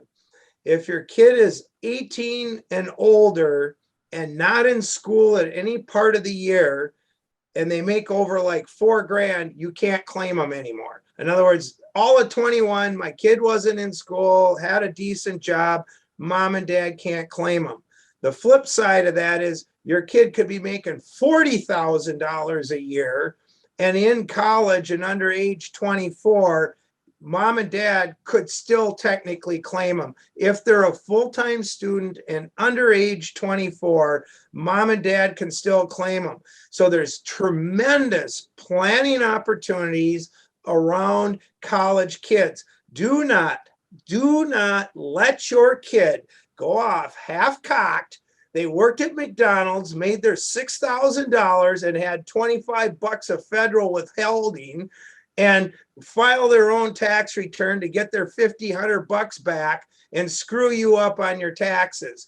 Just say, time out, we need to talk to our accountant. And what's really wild is last year and this year, we may want to cut some kids loose. There's an economic stimulus check sitting out there. And if a kid made enough money and parents aren't really benefiting on their return, it might make sense to cut that kid loose, and they're going to pick up a $1,400 stimulus check, and it makes no difference to mom and dad on their taxes. So there's just the key takeaway is kids in college, you should probably be talking to an advisor who knows taxation and look at the balance between the kid's income, what the tuition is, what the parents have going on, and who qualifies for what, and which way is the best way to go. Very important. Lots of dollars are lost if you're going to H&R Block and just getting your return done and not addressing children and what they're doing and their filing requirements. Hate to say it, but that requires face-to-face conversation. And I usually have to rephrase the question 2 or 3 times to get the correct answer out of the client. I mean, so they understand what I'm talking about. It's not an easy question to ask because they're like, well, they didn't go to school, or, oh, wait, well, no, they graduated from high school. Well, that counts as full time. If your kid had jettisons out of East on May 5th or June 1st or whatever, then they didn't go to school, you still can claim them that year. Even if they made $30,000 the second half of the year, you can still claim them. Whether it makes sense or not, you need to have a discussion. Tell us about the continuing education courses that you and your staff have to take every year to keep up on all these tax laws. Well, we have to take 40 hours a year as CPAs. That's required. And in our firm, it's mostly all in taxation, very different areas. Sometimes we're into estate or trusts, individual taxation, corporate taxation. And then, of course, CPAs, apparently somehow there was questions of whether we're ethical or not. Maybe that goes back to the days of Arthur Anderson and company, but every 3 years we're required to have 8 hours of ethics to make sure that we know what's ethical. So that's good. And that has to be part of that 120 hours every 3 years. You have to have 8 hours of ethics as a CPA. So we are held to high standards and high rigors to keep up in what we practice in. And that also goes to, like, people are in auditing and doing financial statements, 40 hours in anything that's public accounting related. But for our practice, because we're a small business consulting and individual and business tax practice, the bulk of ours is in taxation. So we're really on top of taxes. Jim, a lot of people have 401ks. I know you can't give investment advice, but Correct. from a tax standpoint, what advice can you give to people on investing in their 401ks, on how that can help them from taxation? That's a great question, Tom, and I'm really glad you asked it. And I'm having a lot of fatherly, if you will, conversations with the 20-somethings that come into us. And I get on my soapbox a little bit. But first off, just in principle, I would tell every listener out there, minimally, you should try to put 10% of your paycheck away into a 401k plan or 403b plan if you're at the hospital. That should be a principle that everybody has that's not negotiable. The reason for this is because it is so hard to save. And I call it saving to save. You're taking 10% off the top. It comes out of your check. The power is in it's out of sight, out of mind. Now, if you can do more, great. But at least do the 10% off the top because it's just so important. And otherwise, it never gets done. I told you when I moved up here, I was out of work. The mother of my children had the opportunity to get into the plan at St. Luke's in the first year. And I said, baby, what can you put away? She said 15%. She fell out of her chair. Her eyes rolled around the back of her head. She said, Jim, we're robbing Paul to pay Peter. We're not able to, make ends meet. You got very little money coming in. And I said, sweetie, if you don't do it, it'll never get done. I said, we got to take it off the top. Don't go into it. Don't touch it till 59 and a half. Leave it alone. And then the rest, I call it budgeting 101 made easy. That's off the top. What are you going to do next? You're going to make your house payment. You're going to make your car payment. You want to keep the lights on, and you're going to put some food in your belly. When you get down to discretionary dollars in entertainment, you can say, well, we don't have it, or we can eat macaroni and cheese and go to the movies, or we can get another job, or we can ask the boss for a raise, or I'm going to start a side business. But you're not sitting here paying for everything. And I'll tell you, every time when I was younger, and I see it with people across the board, you feel like you got a cool extra 5 hundos in your pocket. And the minute you think that, you get a phone call from headquarters saying, honey, the refrigerator broke. And there went that $500. So if you're trying to spend first and save second, it won't happen. As far as what to go in, if you're in the 10 or 12% bracket, tax-wise, you need to know what tax bracket you're in. No brainer. Absolutely do the Roth component of a 401k or 403b plan. That means you're not taking a tax deduction today and future earnings are tax-free. Everybody likes the sound of tax-free. The Roth is the best thing since sliced bread. I love it. As you move into the 22% bracket, the next bracket, it's a 10% jump. I would still look at least a 50-50 balance. Maybe you take half of your money and put it into the tax pre-tax, so you're harvesting a deduction for it today, and the other half into after-tax, the Roth. I love diversification of tax buckets. At the end of retirement, wouldn't it be nice to have a bucket that's tax-free? I can pull the money out if and when I want to. There are no required minimum distribution requirements. You can pass it to your kids income tax-free. It's got a lot of bells and whistles for giving up a 10 or 12% deduction today. The pre-tax, you get the deduction today, but it's all taxable when you pull it out.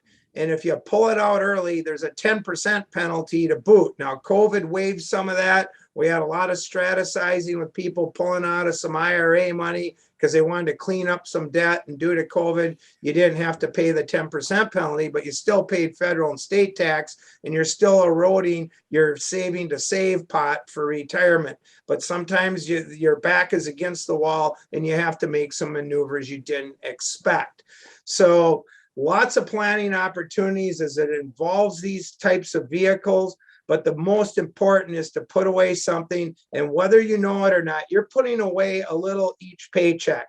If you get paid, 26 checks a month, you get paid every 2 weeks, whether you get paid twice a month or weekly, you're always putting a little bit in, so you're getting true dollar cost averaging. And what that means to people is, today the market's at a high. You might say, well, I don't want to jump in now. I'm expecting a crash. Well, if you've got 10, 15, 20, 30 years till retirement, go in now. Yeah, the next time the market went down a little, you're buying in again with another contribution. Every check you're putting in a contribution. So you're constantly buying high and low at little increments, but over the long run, you're going to have a trajectory that you should be able to realize a 10 to 13% return on your money in the long run. So you don't have to watch the market too closely as you're putting in X amount per paycheck. But then that being said, taxpayers that are in their later 50s, you better be looking at that really hard right now and determining what your asset mix is. I'm not an investment advisor, but the market's at an all-time high, and we have a lot of stuff going on, not just in our country, but in the world, and we're becoming more and more of a world economy that this market could tank.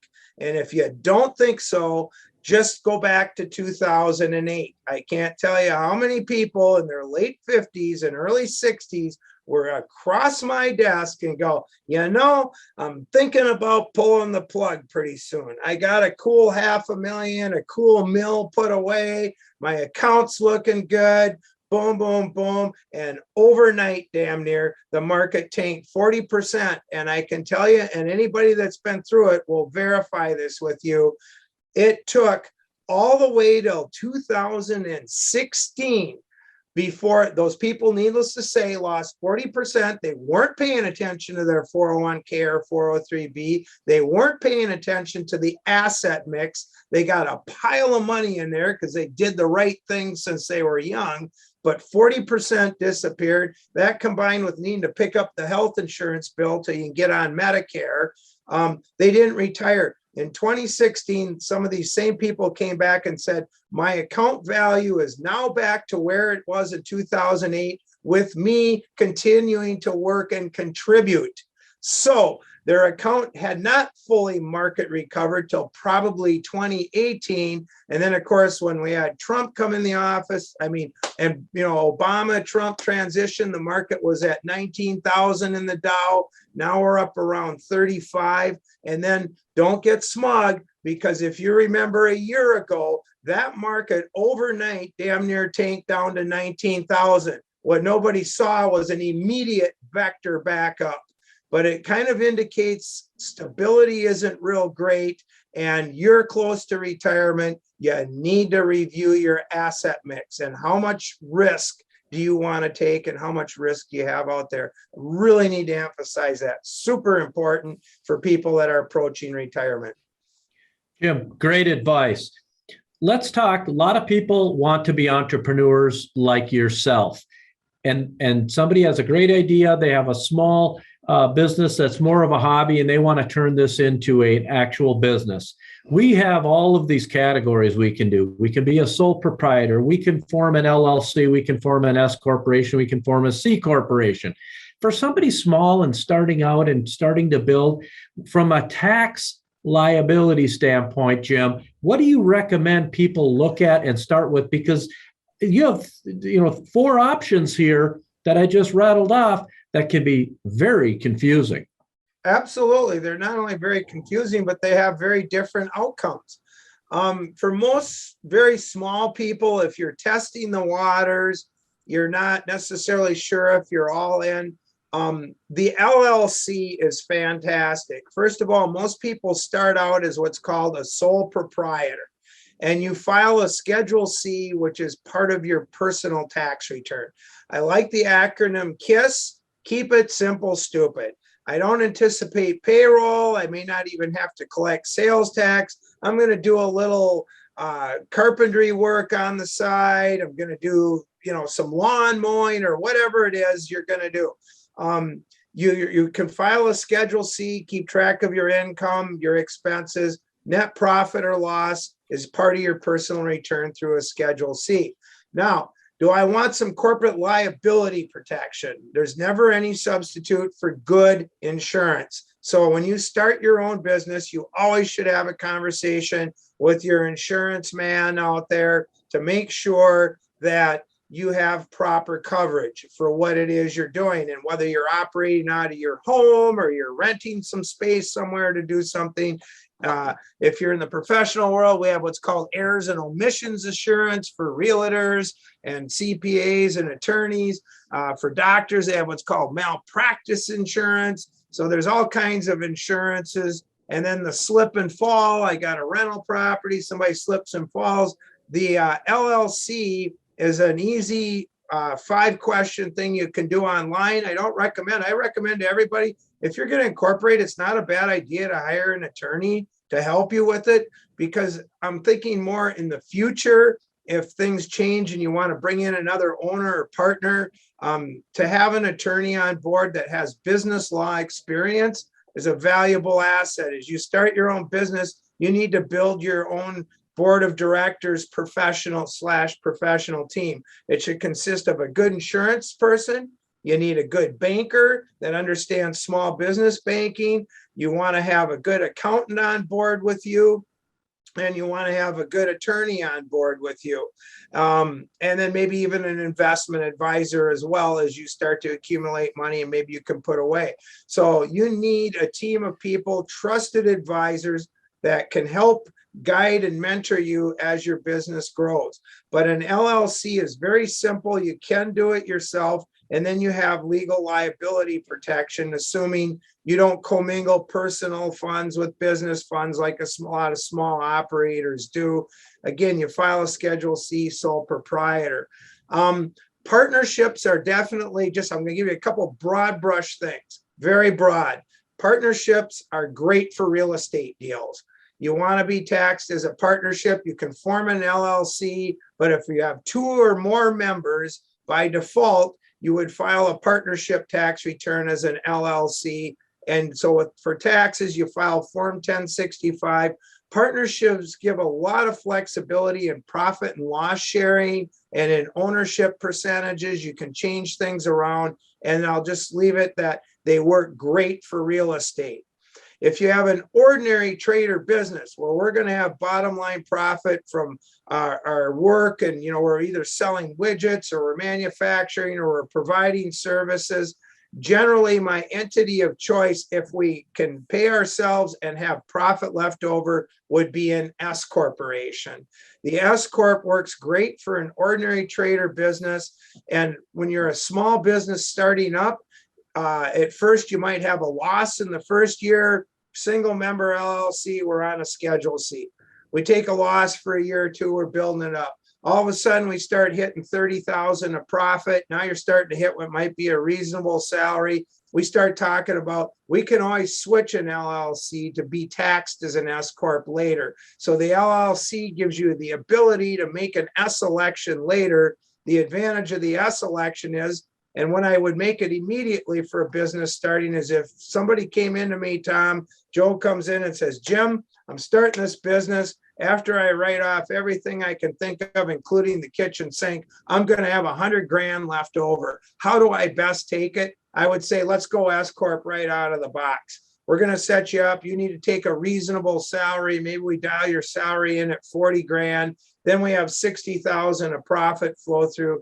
That 60 grand of profit, which you could take out as shareholder distributions, is taxed at federal and state rates, but not self-employment tax. If we leave the whole 100 grand in the single member LLC, we're going to pay 15.3% self-employment tax on top of that federal and state tax. So there's an opportunity to save some FICA taxes, but you have to have reasonable compensation. And of course, you have your corporate veil protection. You can bring in another shareholder, but everything's relegated in a S corp by shareholder percentage. You can't have unequal profit and loss sharing percentages like you can in a partnership.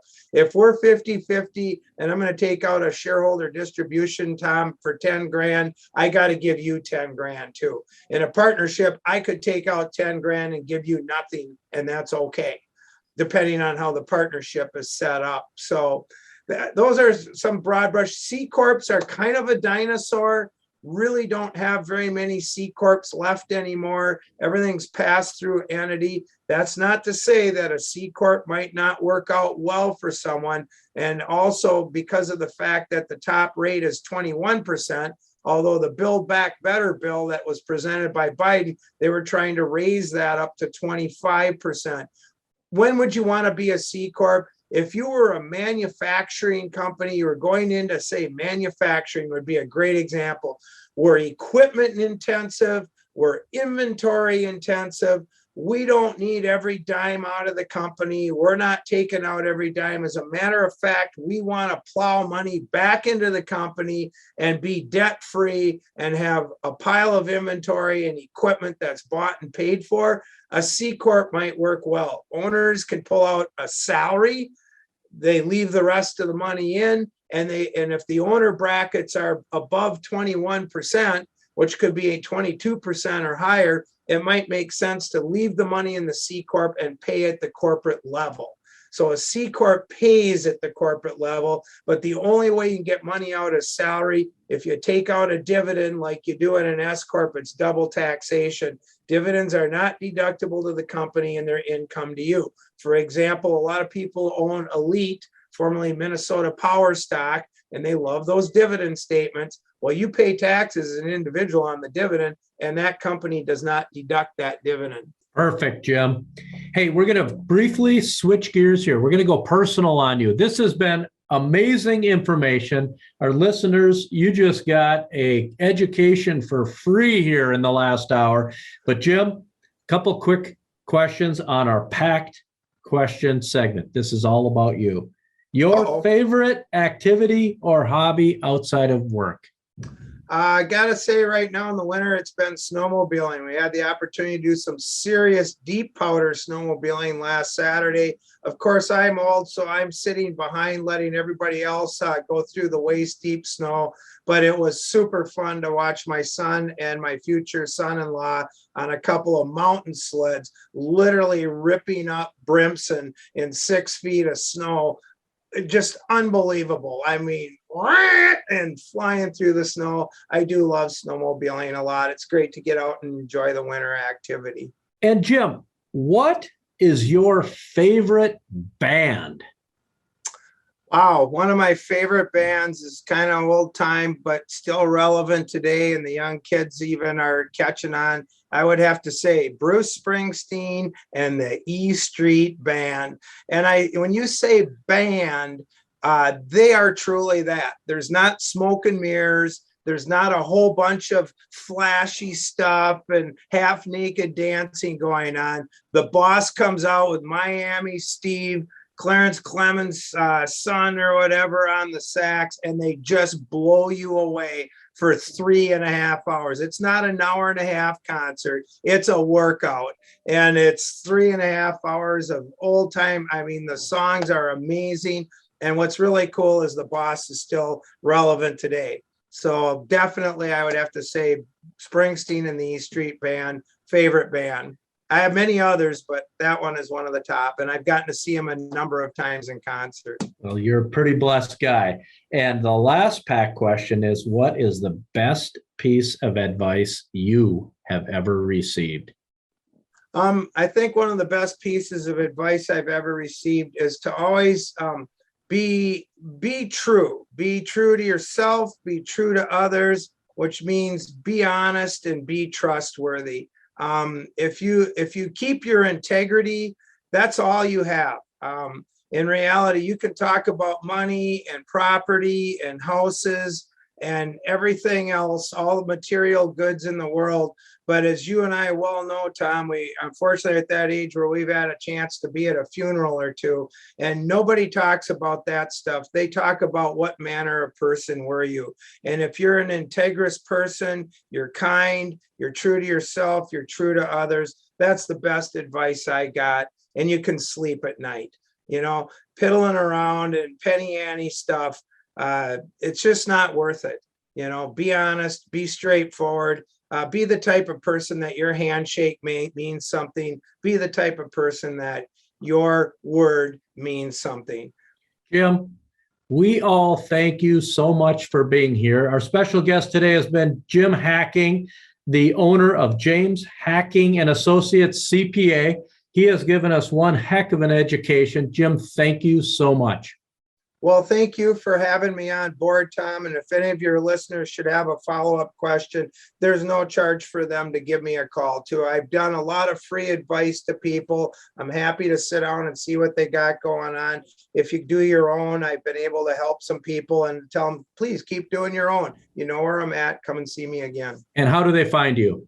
They can call us at 218-727-6887. And quite simply, we're located on the 5th floor of the Selwood building. Western Bank is on our ground floor. We're on the 5th floor of where Western Bank is on 2nd Avenue West and Superior Street. 5th floor and a hall, you're there. Jim, thanks so much. And folks, until next time, unplug from the indoors and recharge in the outdoors. The outdoors, the outdoors, the outdoors, the outdoors. Hey, everybody, this is Tom Sega from Duluth Pack, and this is the Duluth Pack podcast, Leader of the Pack. Our special guest today is Jim Vinosky, Forbes contributor and host of Manufacturing Talks podcast. Welcome, Jim. Thank you, Tom. Great to be here. Great to see you again. Yeah, it's great to see you. And Jim has really become a friend of ours, and we've gotten to know him over the last couple of years. And so this will be a lot of fun today because, you know, when you know somebody and you know their passions, it sure makes this easy and makes it a heck of a lot of fun. So, Jim, let's start at the beginning. You obviously worked 30 years in industry. We're going to talk all about that. But tell us a little about Jim Vinosky, where you grew up, went to school, all of those great things. Sure thing. Yeah. So where I grew up is not far from where you are now, 100 miles away in Ironwood, Michigan, in the Upper Peninsula, right there on the border of Wisconsin. So, yeah, the house I grew up in was like a mile from the Wisconsin border. A lot of people don't even realize that's part of Michigan up there, as not as close to the lake as you are, about 18 miles off Lake Superior and, you know, out in the boonies. So Youpers. I was a Youper. My dad worked in the forest industry. He was with the U.S. Forest Service his whole career. So we were out in the outdoors all the time and doing all the fun stuff up there in the Michigan wilds. So all the people that are listening, tell people in that part of the world how much snow you actually do get, because you're in the snow belt of the Great Lakes, right. And I mean, beautiful skiing area, beautiful snowmobiling area, beautiful snowshoeing area for people who absolutely love winter. Tell people how much snow you actually get, because it's mind-boggling. Yeah, and it was even more mind-boggling when I was growing up. The winters were a little tougher. It was an average of 200 inches a year there in Ironwood. And, you know, the snow would start falling typically in October. It would definitely be, you know, everyone was praying for it to be on the ground thick by Thanksgiving, so the ski hills would do well early in the season. And then, you know, my birthday is April 24th, and there's many birthdays I remember there still being snow on the ground. That's crazy, because people who aren't used to the snow, and we have people who listen to the podcast from areas where they get no snow. Right. We're talking about up to 17 feet of snow a year.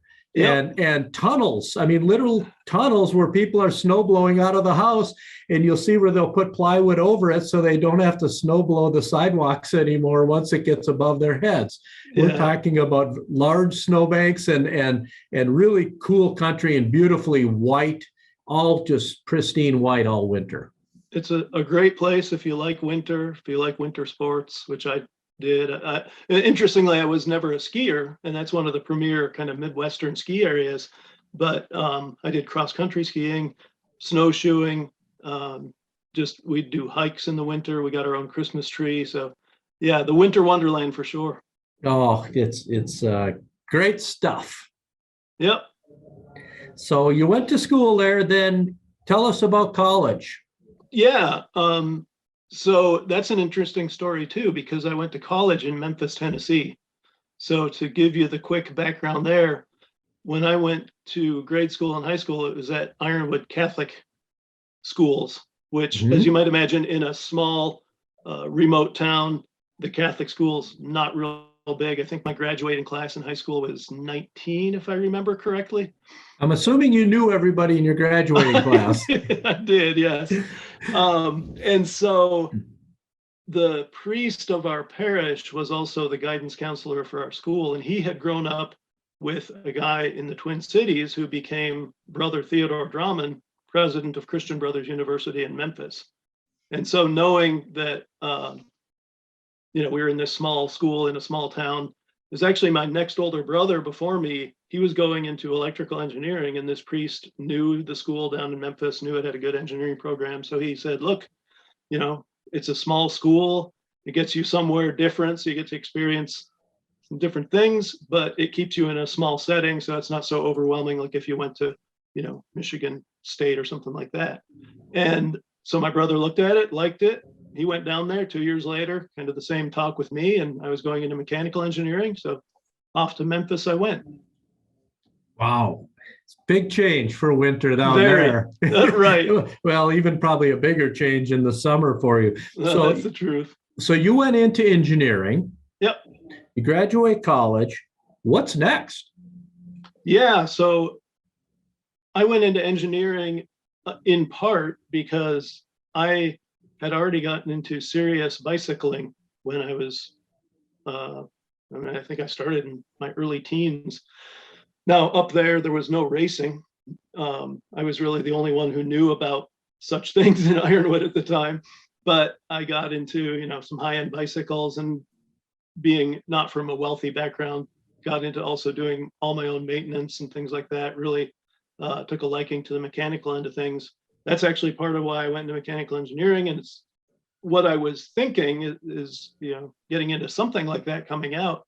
As I went through school, then I realized, manufacturing is this huge place with all kinds of cool things going on. So when I graduated, I just interviewed with all the companies that I could find that were kind of down in the area. I wound up going into chemicals for my first job. So I went down farther south into rural Mississippi and went to work for a chemical company down there.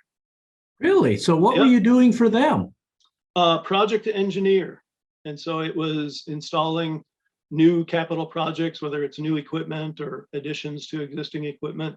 And, this was a big place with outdoor reaction units, stuff I'd never even imagined before in my life, making PVC. And so it's this reactive process in these big, huge batch reactors with big, huge pumps and heat exchangers and all these control systems that ran them. And so just learning that whole, chemical industrial world, it was definitely a continuation of the schooling. Let's put it that way. Sure, I bet you that was quite the learning curve. So, Oh, yeah. so I know you were in the plastic, and then you were also in paint industry. Was this with the same company then, or different division because of chemicals, or? It wasn't. I wound up working in chemicals for 4 years. Even though I was from a rural background myself, I really, having had that time in Memphis, wanted to go and have a little more opportunity for, some active lifestyle, and wound up moving back to Memphis and went to work for paints and coatings company just outside Memphis.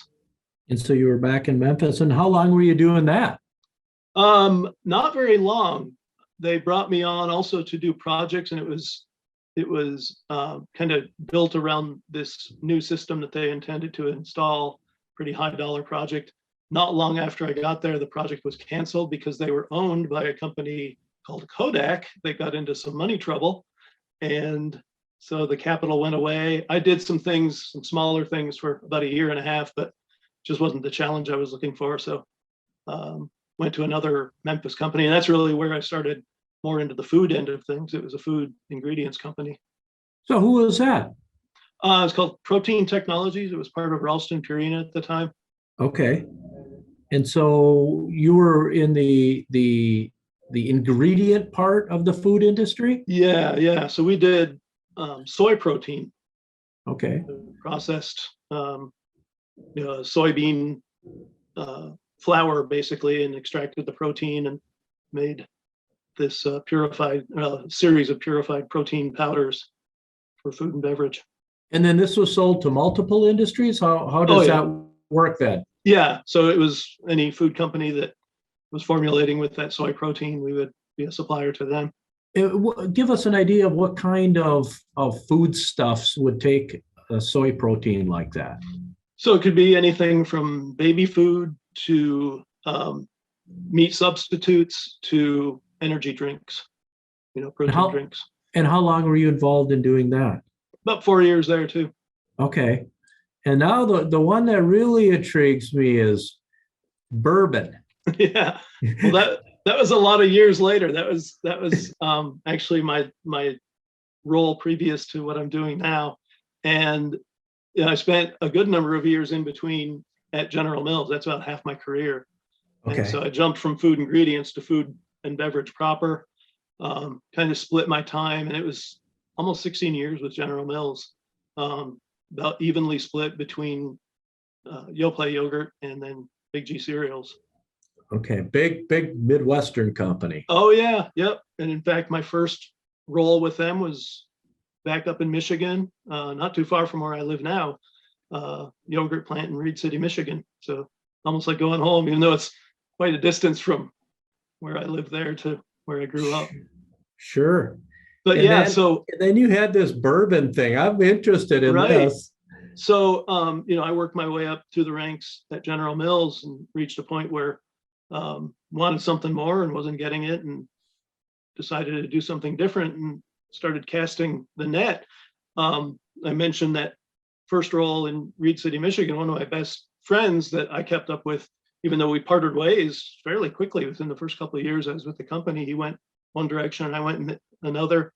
But he had left the company a few years before and was one of the executives at this alcohol company that is actually headquartered in Atchison, Kansas, that had just bought a huge former Seagram's plant in Southeast Indiana, right outside Cincinnati, and knew he wanted someone to come in and run that for him. So he knew I was looking, and he gave me a call one day and said, "Why don't you meet me down in Cincinnati and we'll go take a look at this place and see if you want to run it." And I did, and one thing led to another, and off I went to make bourbon. So tell us about making bourbon. I selfishly am just interested in what goes into making bourbon. Yeah, so fortunately, while I had no experience in the alcohol world, professionally, I was a home brewer for a few years, right around the time I moved to Memphis. And that's how you start. Obviously beer, you're using primarily barley, but to make bourbon, you're using corn. And so you ferment a corn mixture and you get, it's beer. It's not any beer you'd want to drink by itself, but you're making a beer, and then you put that through distillation processes to purify, pull out the alcohol, and then you put the alcohol in these particular barrels, very specific, has to be a white oak barrel, charred. And yeah, then you store the barrel in a warehouse for several years, 5, 6, however many years you want to age the bourbon, and yeah. And then you bottle it. Yep. Yeah. So do you have a favorite bourbon now that you made it? I don't. It's funny. As I said, I was a beer drinker, and I think the main thing I learned being in the bourbon industry is I have no business drinking bourbon. I did get to enjoy more bourbons than I could possibly name. If I was to throw out my favorite, actually one of my favorites was one that company made. Now the company I worked for at the time had no brands of its own. It was also a contract producer. And one of the businesses at that time that they were supporting was Bullet. So we made Bullet Rye, and that was absolutely one of my favorites.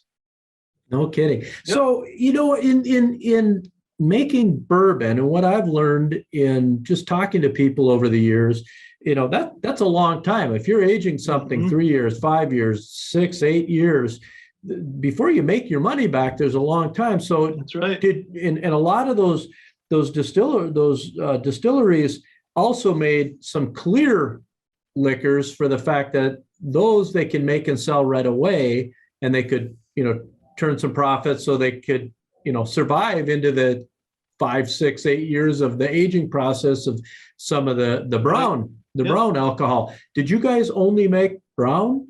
So no, that's really interesting.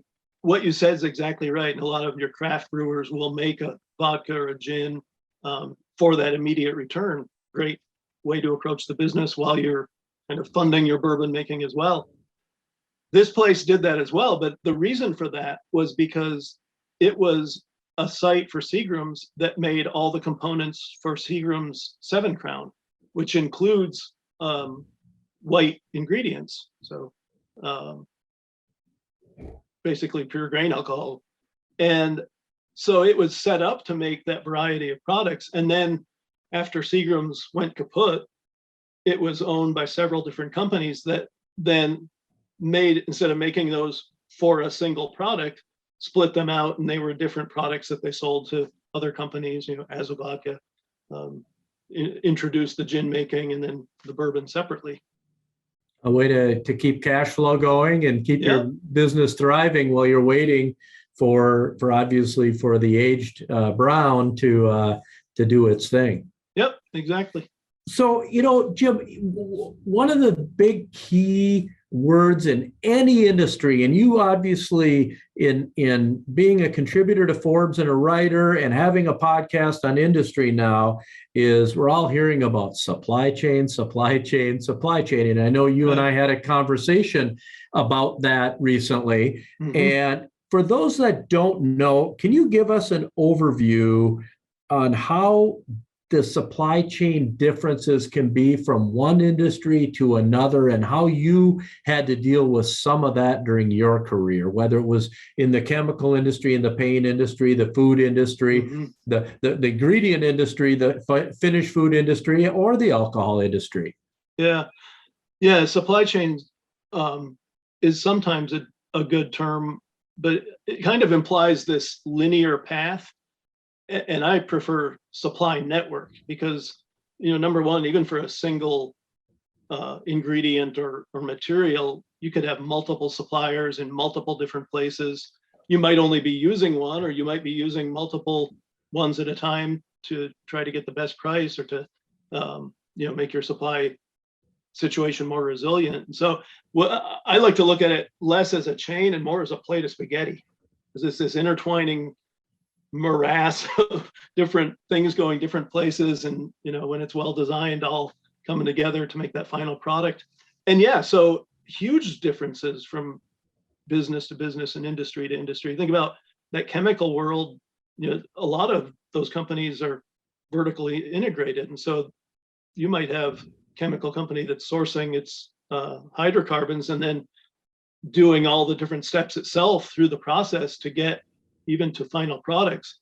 Whereas, like at General Mills, we had different suppliers all over the world, and those suppliers are coming together at a specific General Mills site. We don't own any of those suppliers. It's all outside firms that are selling to us, and then we're producing that final product and then shipping it on to our customers, which are actually the retailers, and then our consumers, who are their customers, who buy the things at the grocery stores. And so when we talk about supply chain as this kind of, common thing, it's not common at all. It looks different everywhere you go, as you know yourself, very different piece for what you guys do too. And so that to me is one of the big challenges in understanding some of the current difficulties is, what is it that's hitting any given business, and what's the root cause? And I think the unusual thing right now is you have these crunches in multiple places all at the same time. So it's hitting a lot more suppliers. Think about like the oil crunch in the 1970s. It was only oil, and it had impact beyond that because prices were crazy, but it wasn't impacting other businesses directly. Where now, heck, I ordered a pool table in March. It's only now found out today it's coming for delivery. So this stuff's just nuts with the delays and the difficulties in getting materials. And I think you can probably consider yourself lucky that it was Oh, I know. only 6-8 months. I know, that's right. Where We a were couple of talking years, about whether we'd ever get it. a couple of years ago, you would have probably said, "What do you mean 8 months? I want this Right. thing in under 8 weeks, and Yep. and not 8 months." And we're hearing on TV. So you're the layman out there, and you're not in manufacturing like you are, Jim.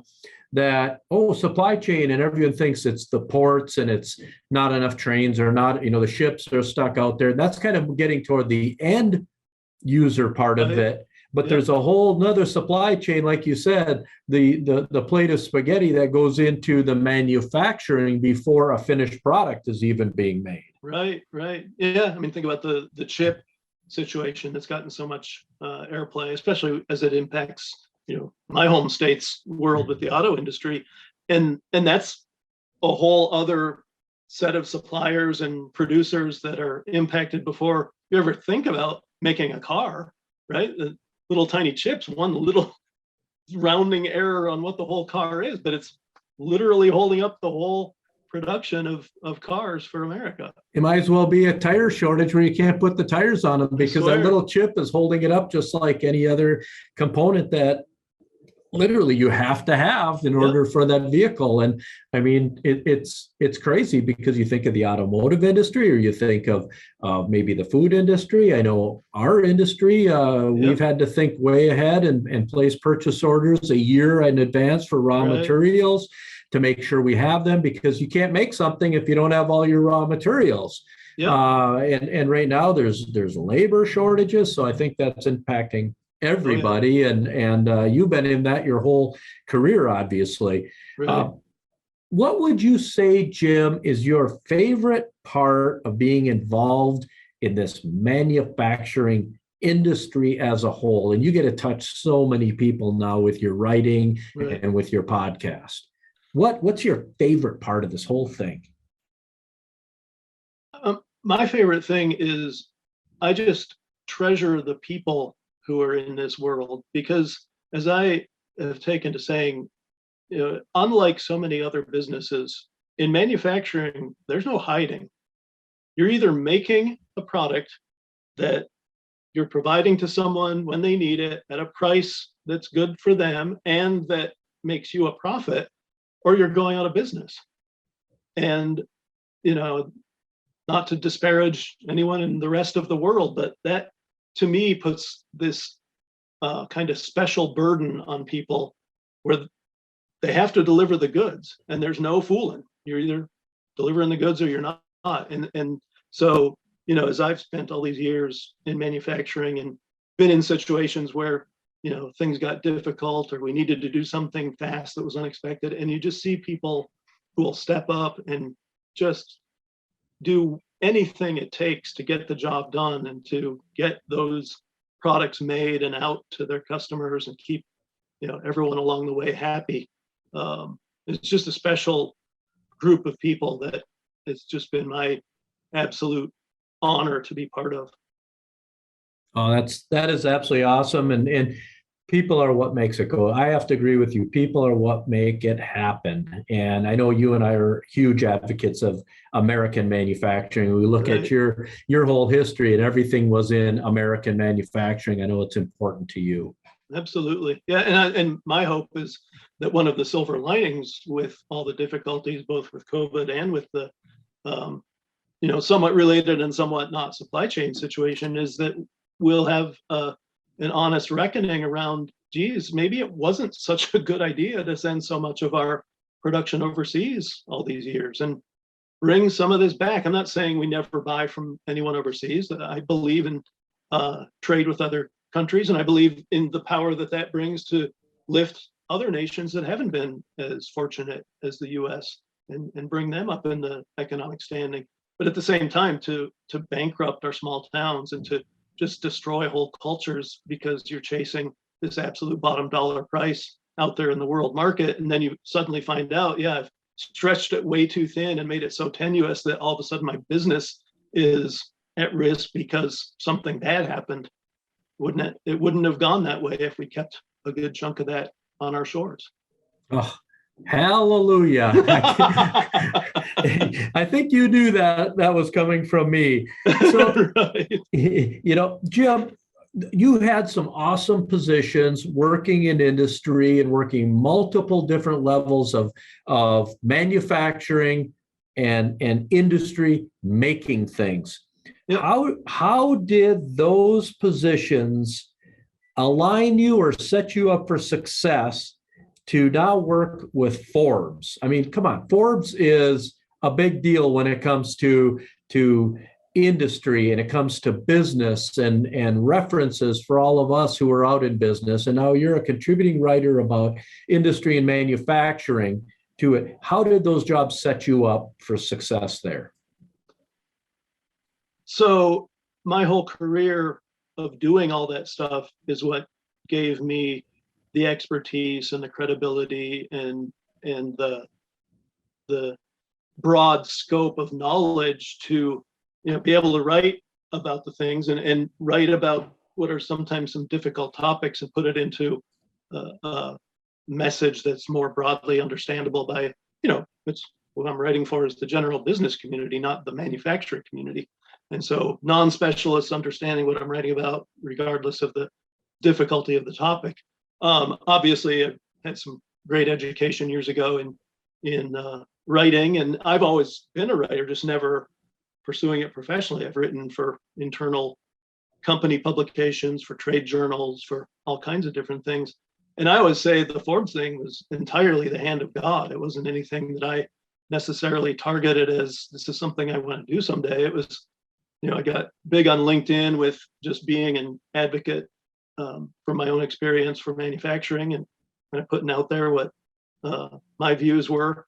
And one day I get on LinkedIn and one of my contacts shared a post from one of his contacts saying, I need someone to write magazine length articles about manufacturing. I thought, well, I can do that, right? So I sent the woman a note and she emailed me back within an hour and she said, I've looked at your stuff on LinkedIn and it looks fabulous to me. So I'm copying so-and-so at Forbes and you two take it from here. And my immediate thought was, well, okay, Forbes, that's not happening. There's no way. That's kind of a big, Jim, you're a big deal. Well, it was funny because before I could even shoot off a note to that contact that she had copied, I got a note from her and she's my editor now.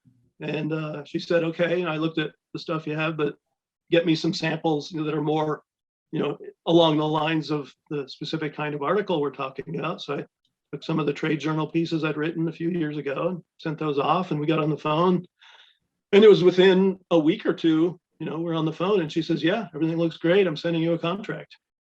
And I remember walking in the house that night and talking to my wife. I think I'm going to be writing for Forbes. It's still just not really getting through until that contract actually showed up and was signed. And 3 years ago. And it's 200 plus articles along the way. And here we are today. Well, you just stole my thunder because that was my next question. 200 articles on your third anniversary, Yep. Being a Forbes contributor. Congratulations, first Thank of all, you. on that. That is pretty cool. But tell us, Forbes contributor, tell us what that really entitles, what that means.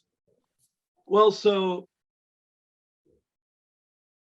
what it means is I am working in a specific business area providing content to Forbes. So I'm kind of an independent contractor who is under contract to Forbes to supply a certain number of articles every month, of a certain length. And there's obviously, all the writer's guides and editorial standards that were shared up front. And so it's just providing them content from my own area of expertise, but again, targeting that general business reader that they have as their customer. So give us an example of some of the companies that you have covered. And then with those companies, we'll come back and we'll talk about some of the topics. Yep. Well, of course, two of my favorites were Duluth Pack and Spring Break Manufacturing. Oh boy, flattery will get you everywhere around here. And we should talk about those two for sure. But to tee that up initially, go to your the point of your question. It's been everything from one of our common friends is the folks over at Stormy Cromer. They were one of my earliest articles, and it was because they're right there in my hometown of Ironwood.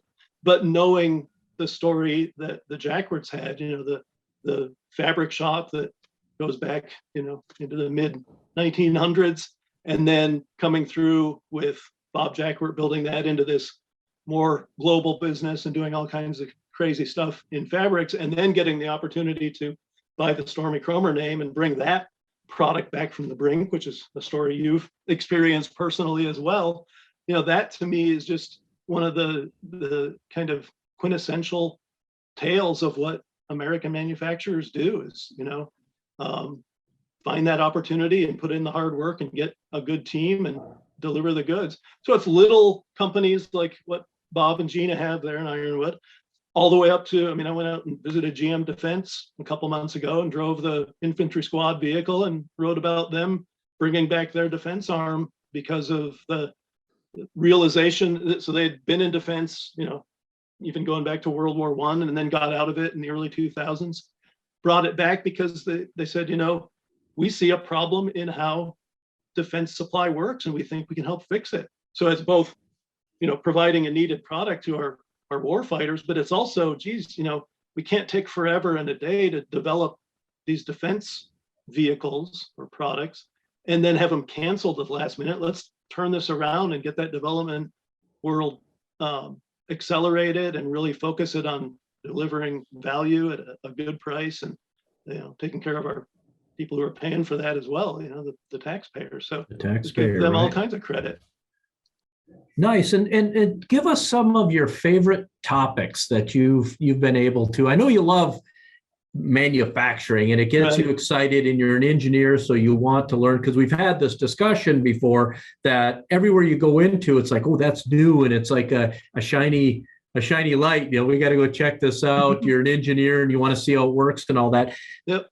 Tell us some of your the if you would, the most fun you've had when you've dug into an article with a company on what they make and just some neat stories and experiences you've had that we as the regular person out here may never think about.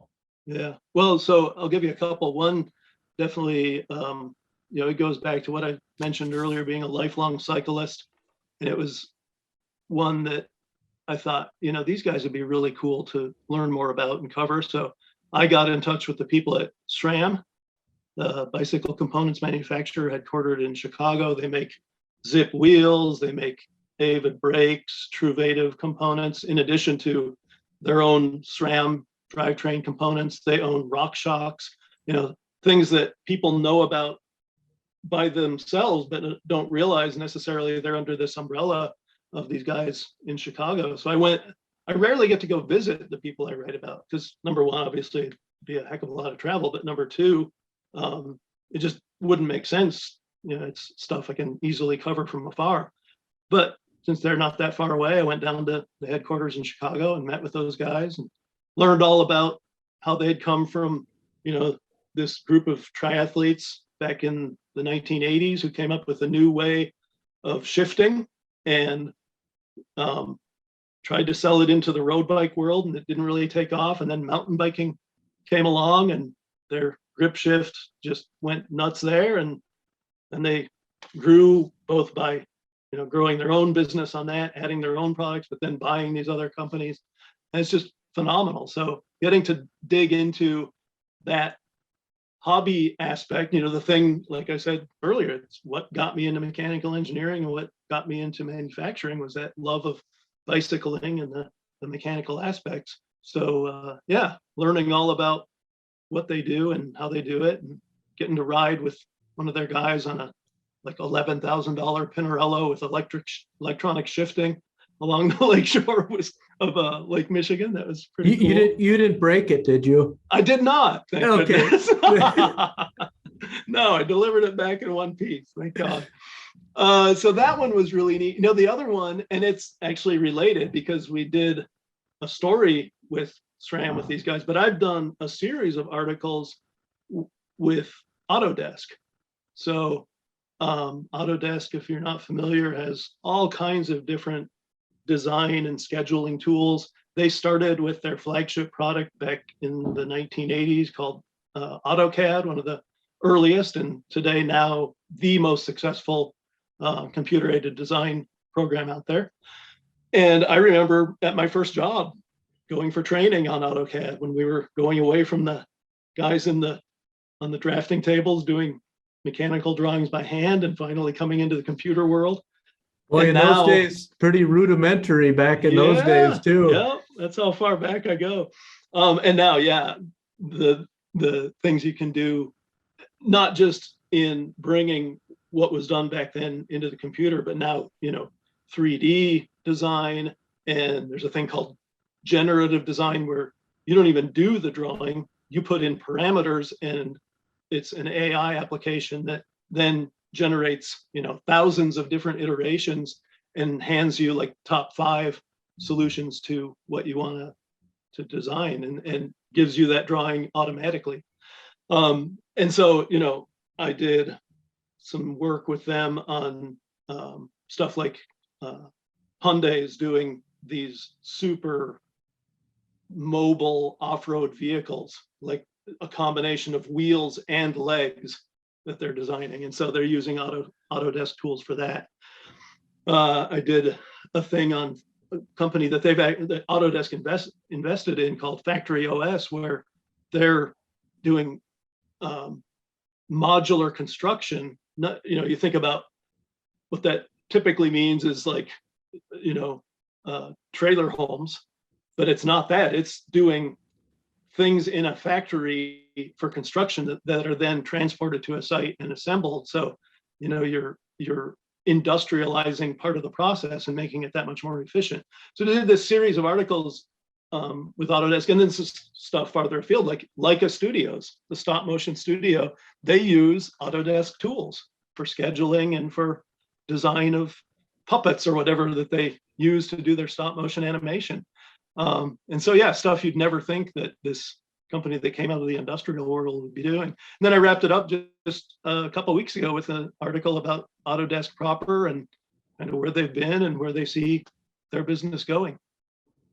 Wow, that's fascinating when you think about the artificial intelligence and how you just put in the parameters and it starts spitting out designs for maybe thousands of designs, and you're saying, but I want the 5 best ones, and the artificial intelligence is going to figure that out for you. That is crazy.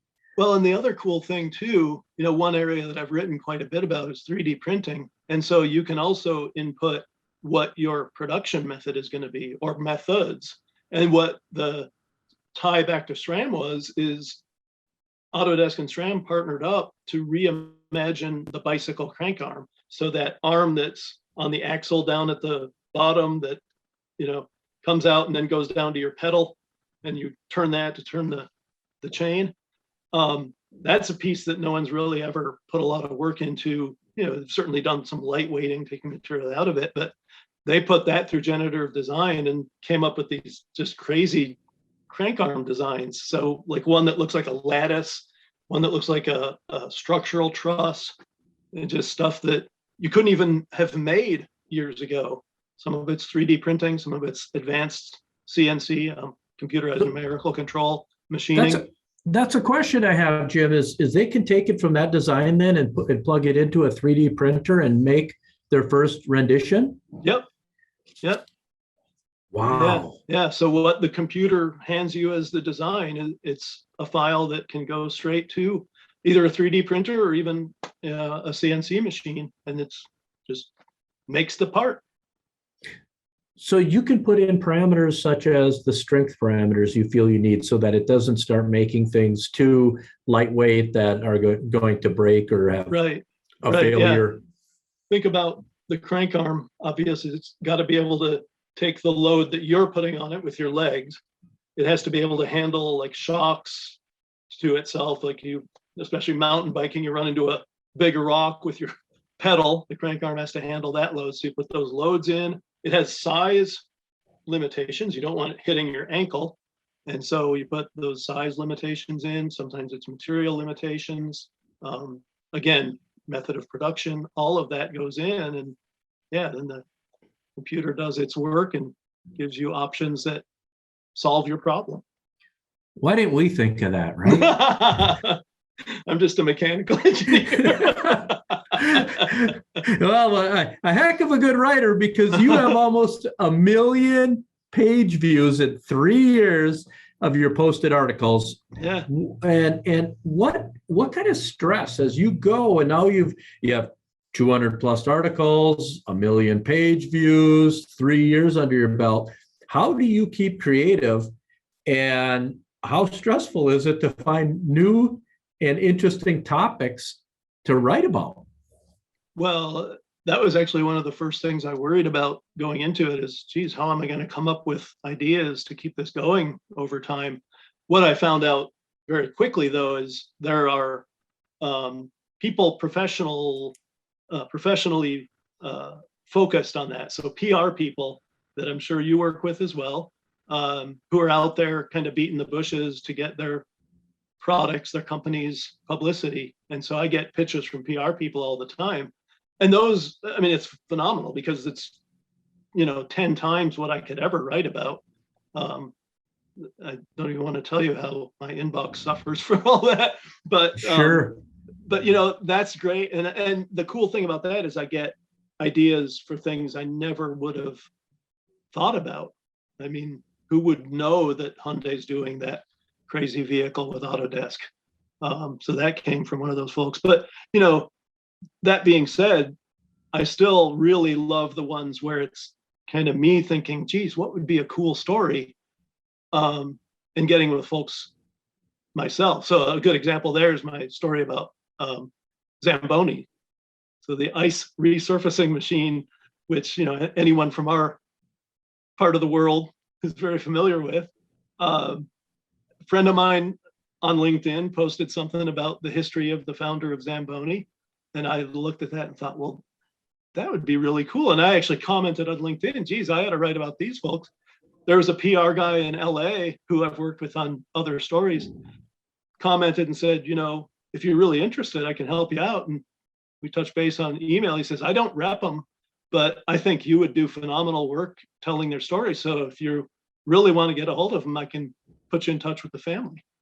And so you did. He did. And I mean, they had me talk to people all over the world. I don't know how many employees of Zamboni company I talked to, but yeah, that will always be one of my favorite stories because they're just such fantastic people. And they've got this product that, if you don't know the history, you should read my article because it literally changed, the game of hockey. It changed the whole ice sports world. And there's just this enormous savings of labor and difficulty and just made life ever so much easier for so many people. And here they are still doing what they do years later, going into electrification, keeping up with the modern world, but it's still Zamboni. I do have to say though, and I'm a hockey guy and played for a lot of years and still go to games, but you got to be able to smell some of that propane when you go in the arena, right? From the Zamboni. Right. That's an interesting story because in a past life of mine, one of our offices in Florida, the office manager, her maiden name was Zamboni. Yep. And when I first met her, she's like, "Where are you from?" And I said, "I'm from northern Minnesota." And she goes, "Well, you've obviously heard of a Zamboni." And I said, yes, they're pretty much on just about every street corner, right? Because we have a lot of hockey arenas and ice rinks. Yep. And she said, "Well, that is I think it was her great grandpa." Wow, very cool. That founded Zamboni. So there's a fun one. So after nearly 1 million views, 3 years, 200 articles for Forbes, Jim starts a podcast. Yeah. more than a podcast. It's a YouTube show and podcast. So I do video and audio. He does. As you know. He does, because I was because you were on I was it. lucky enough to be a guest on it. And we just do the audio part because people don't want to look at me too much here. And so you can stick with that part. And then they on that one episode, they can block part of the screen out. But you do this podcast and this YouTube, Manufacturing Talks on Air with Jim Vanosky. Tell us all about that, how you got that started, why you got that started, and where it's going. Yeah. So a friend of mine suggested I look at it just as another, means of sharing all these cool stories that I get to come across in the manufacturing world. And as I got just kind of casually digging into it after he suggested it, I learned pretty quickly there's really not much out there at all for manufacturing in the podcast world. And obviously the podcast world has just gone gangbusters, and there's endless podcasts about everything. Not to say there aren't some really great ones out there. And I swear I find a new one every day. So it wasn't just me coming with the idea to fill the gap, but I thought, you know what? Even with the ones I can find, there's none that focuses just on what I do with my Forbes work, which is just telling the stories that I think are super cool and digging into, what is this business about? How did it come about? Who did the hard work and got it going? And then, where is it today and where's it headed? And that's what I do. I just really focus on the same stuff and talk to people like you who are out there in the trenches, making it happen in the manufacturing world. So who are some of the companies that you have had on there so far on your podcast and YouTube? So, the first one, the guy I think is just the quintessential example of what can happen magically in the manufacturing world, a guy named Titan Gilroy, who, he grew up homeless. He was, kind of on a bad path himself, spent some time in jail. And at one point, kind of at the same time, discovered CNC machining, which we talked about earlier, computerized machining, and God. And those two things together set him on a path, number one, to establish his own company. And after a few difficult ups and downs, made it successful. He's down in Flower Mountain, Texas now with a big, huge CNC machine shop. He wound up doing a YouTube he did a reality show for a while of his own, all about CNC machining. He established a CNC machining academy where you can get almost free training to be a CNC programmer, machinist. And so he's out there helping, young folks go into the trades, into a lucrative career, continues to provide jobs with his company, and does the most phenomenal machining YouTube videos now. You should go out and check out his videos. I wrote it down. Titan Gilroy was a phenomenal guest. He was my first one, but I had Bob Jackward on at Stormy Cromer, talked about his story. My next one is a guy named Dean Wegner, West Point grad, former Army chopper pilot, and then realized, there's this wreck of an industry of American apparel that we ought to really be focusing on. So Authentically American came about, and he's out there bringing apparel business back to our shores. Folks, today we have Jim Vanosky, a Forbes contributor who has almost 1 million page views in 3 years and 200 articles for Forbes, podcast and YouTube. And it's all about industry and manufacturing. And so, Jim, we're going to move into this segment that we call the packed questions. So we've talked all about you and your life getting to where you are now and working in industry and manufacturing and getting into being a writer with Forbes and a podcaster and world renowned. Now we're going to get some packed questions personal questions. We're going personal. Okay, fair enough. If you could have dinner with anyone in history, who would it be? That's a good question. I think Henry Ford I would love to hear straight from the guy's own mouth how he made the whole the mass production of automobiles back when automobiles were just coming around, and brought that to Americans as something, the average Joe could own. Automated production back when it was just automating the movement of the thing so workers could do their bit and have it move along and not have to manually move cars around. Yeah, so the assembly line, learn all about it straight from Henry Ford. That would be pretty cool if you could do a podcast on Henry Ford. Yeah, I want him on my show. Exactly. I think you'd have a lot of listeners. Favorite movie of all time? A Bridge Too Far, World War II movie. Why? So I'm also a huge World War II buff, and that was one of the earliest movies I saw. It was made back in the 1960s. It's based on an actual history book by a guy named Cornelius Ryan. And I've read everything Cornelius Ryan wrote since I watched that movie. And it's interestingly about a failed operation, one the Allies lost, called Market Garden, Operation Market Garden in Holland, where the British General Montgomery thought he could drive his way into the northern part of Germany in the summer of 1944 and bring the war to an early end. And unfortunately, it didn't work out. And we wound up kind of back at the start after some pretty serious losses. But, it's really interesting because you can always watch the triumphant stories, but to watch one where, we gave it our best effort and still came up short, even though we're the Allies and we know in the end we won. It's just, I think, a really good educational lesson.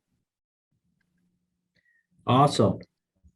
Bucket list activity that you have not been able to do yet?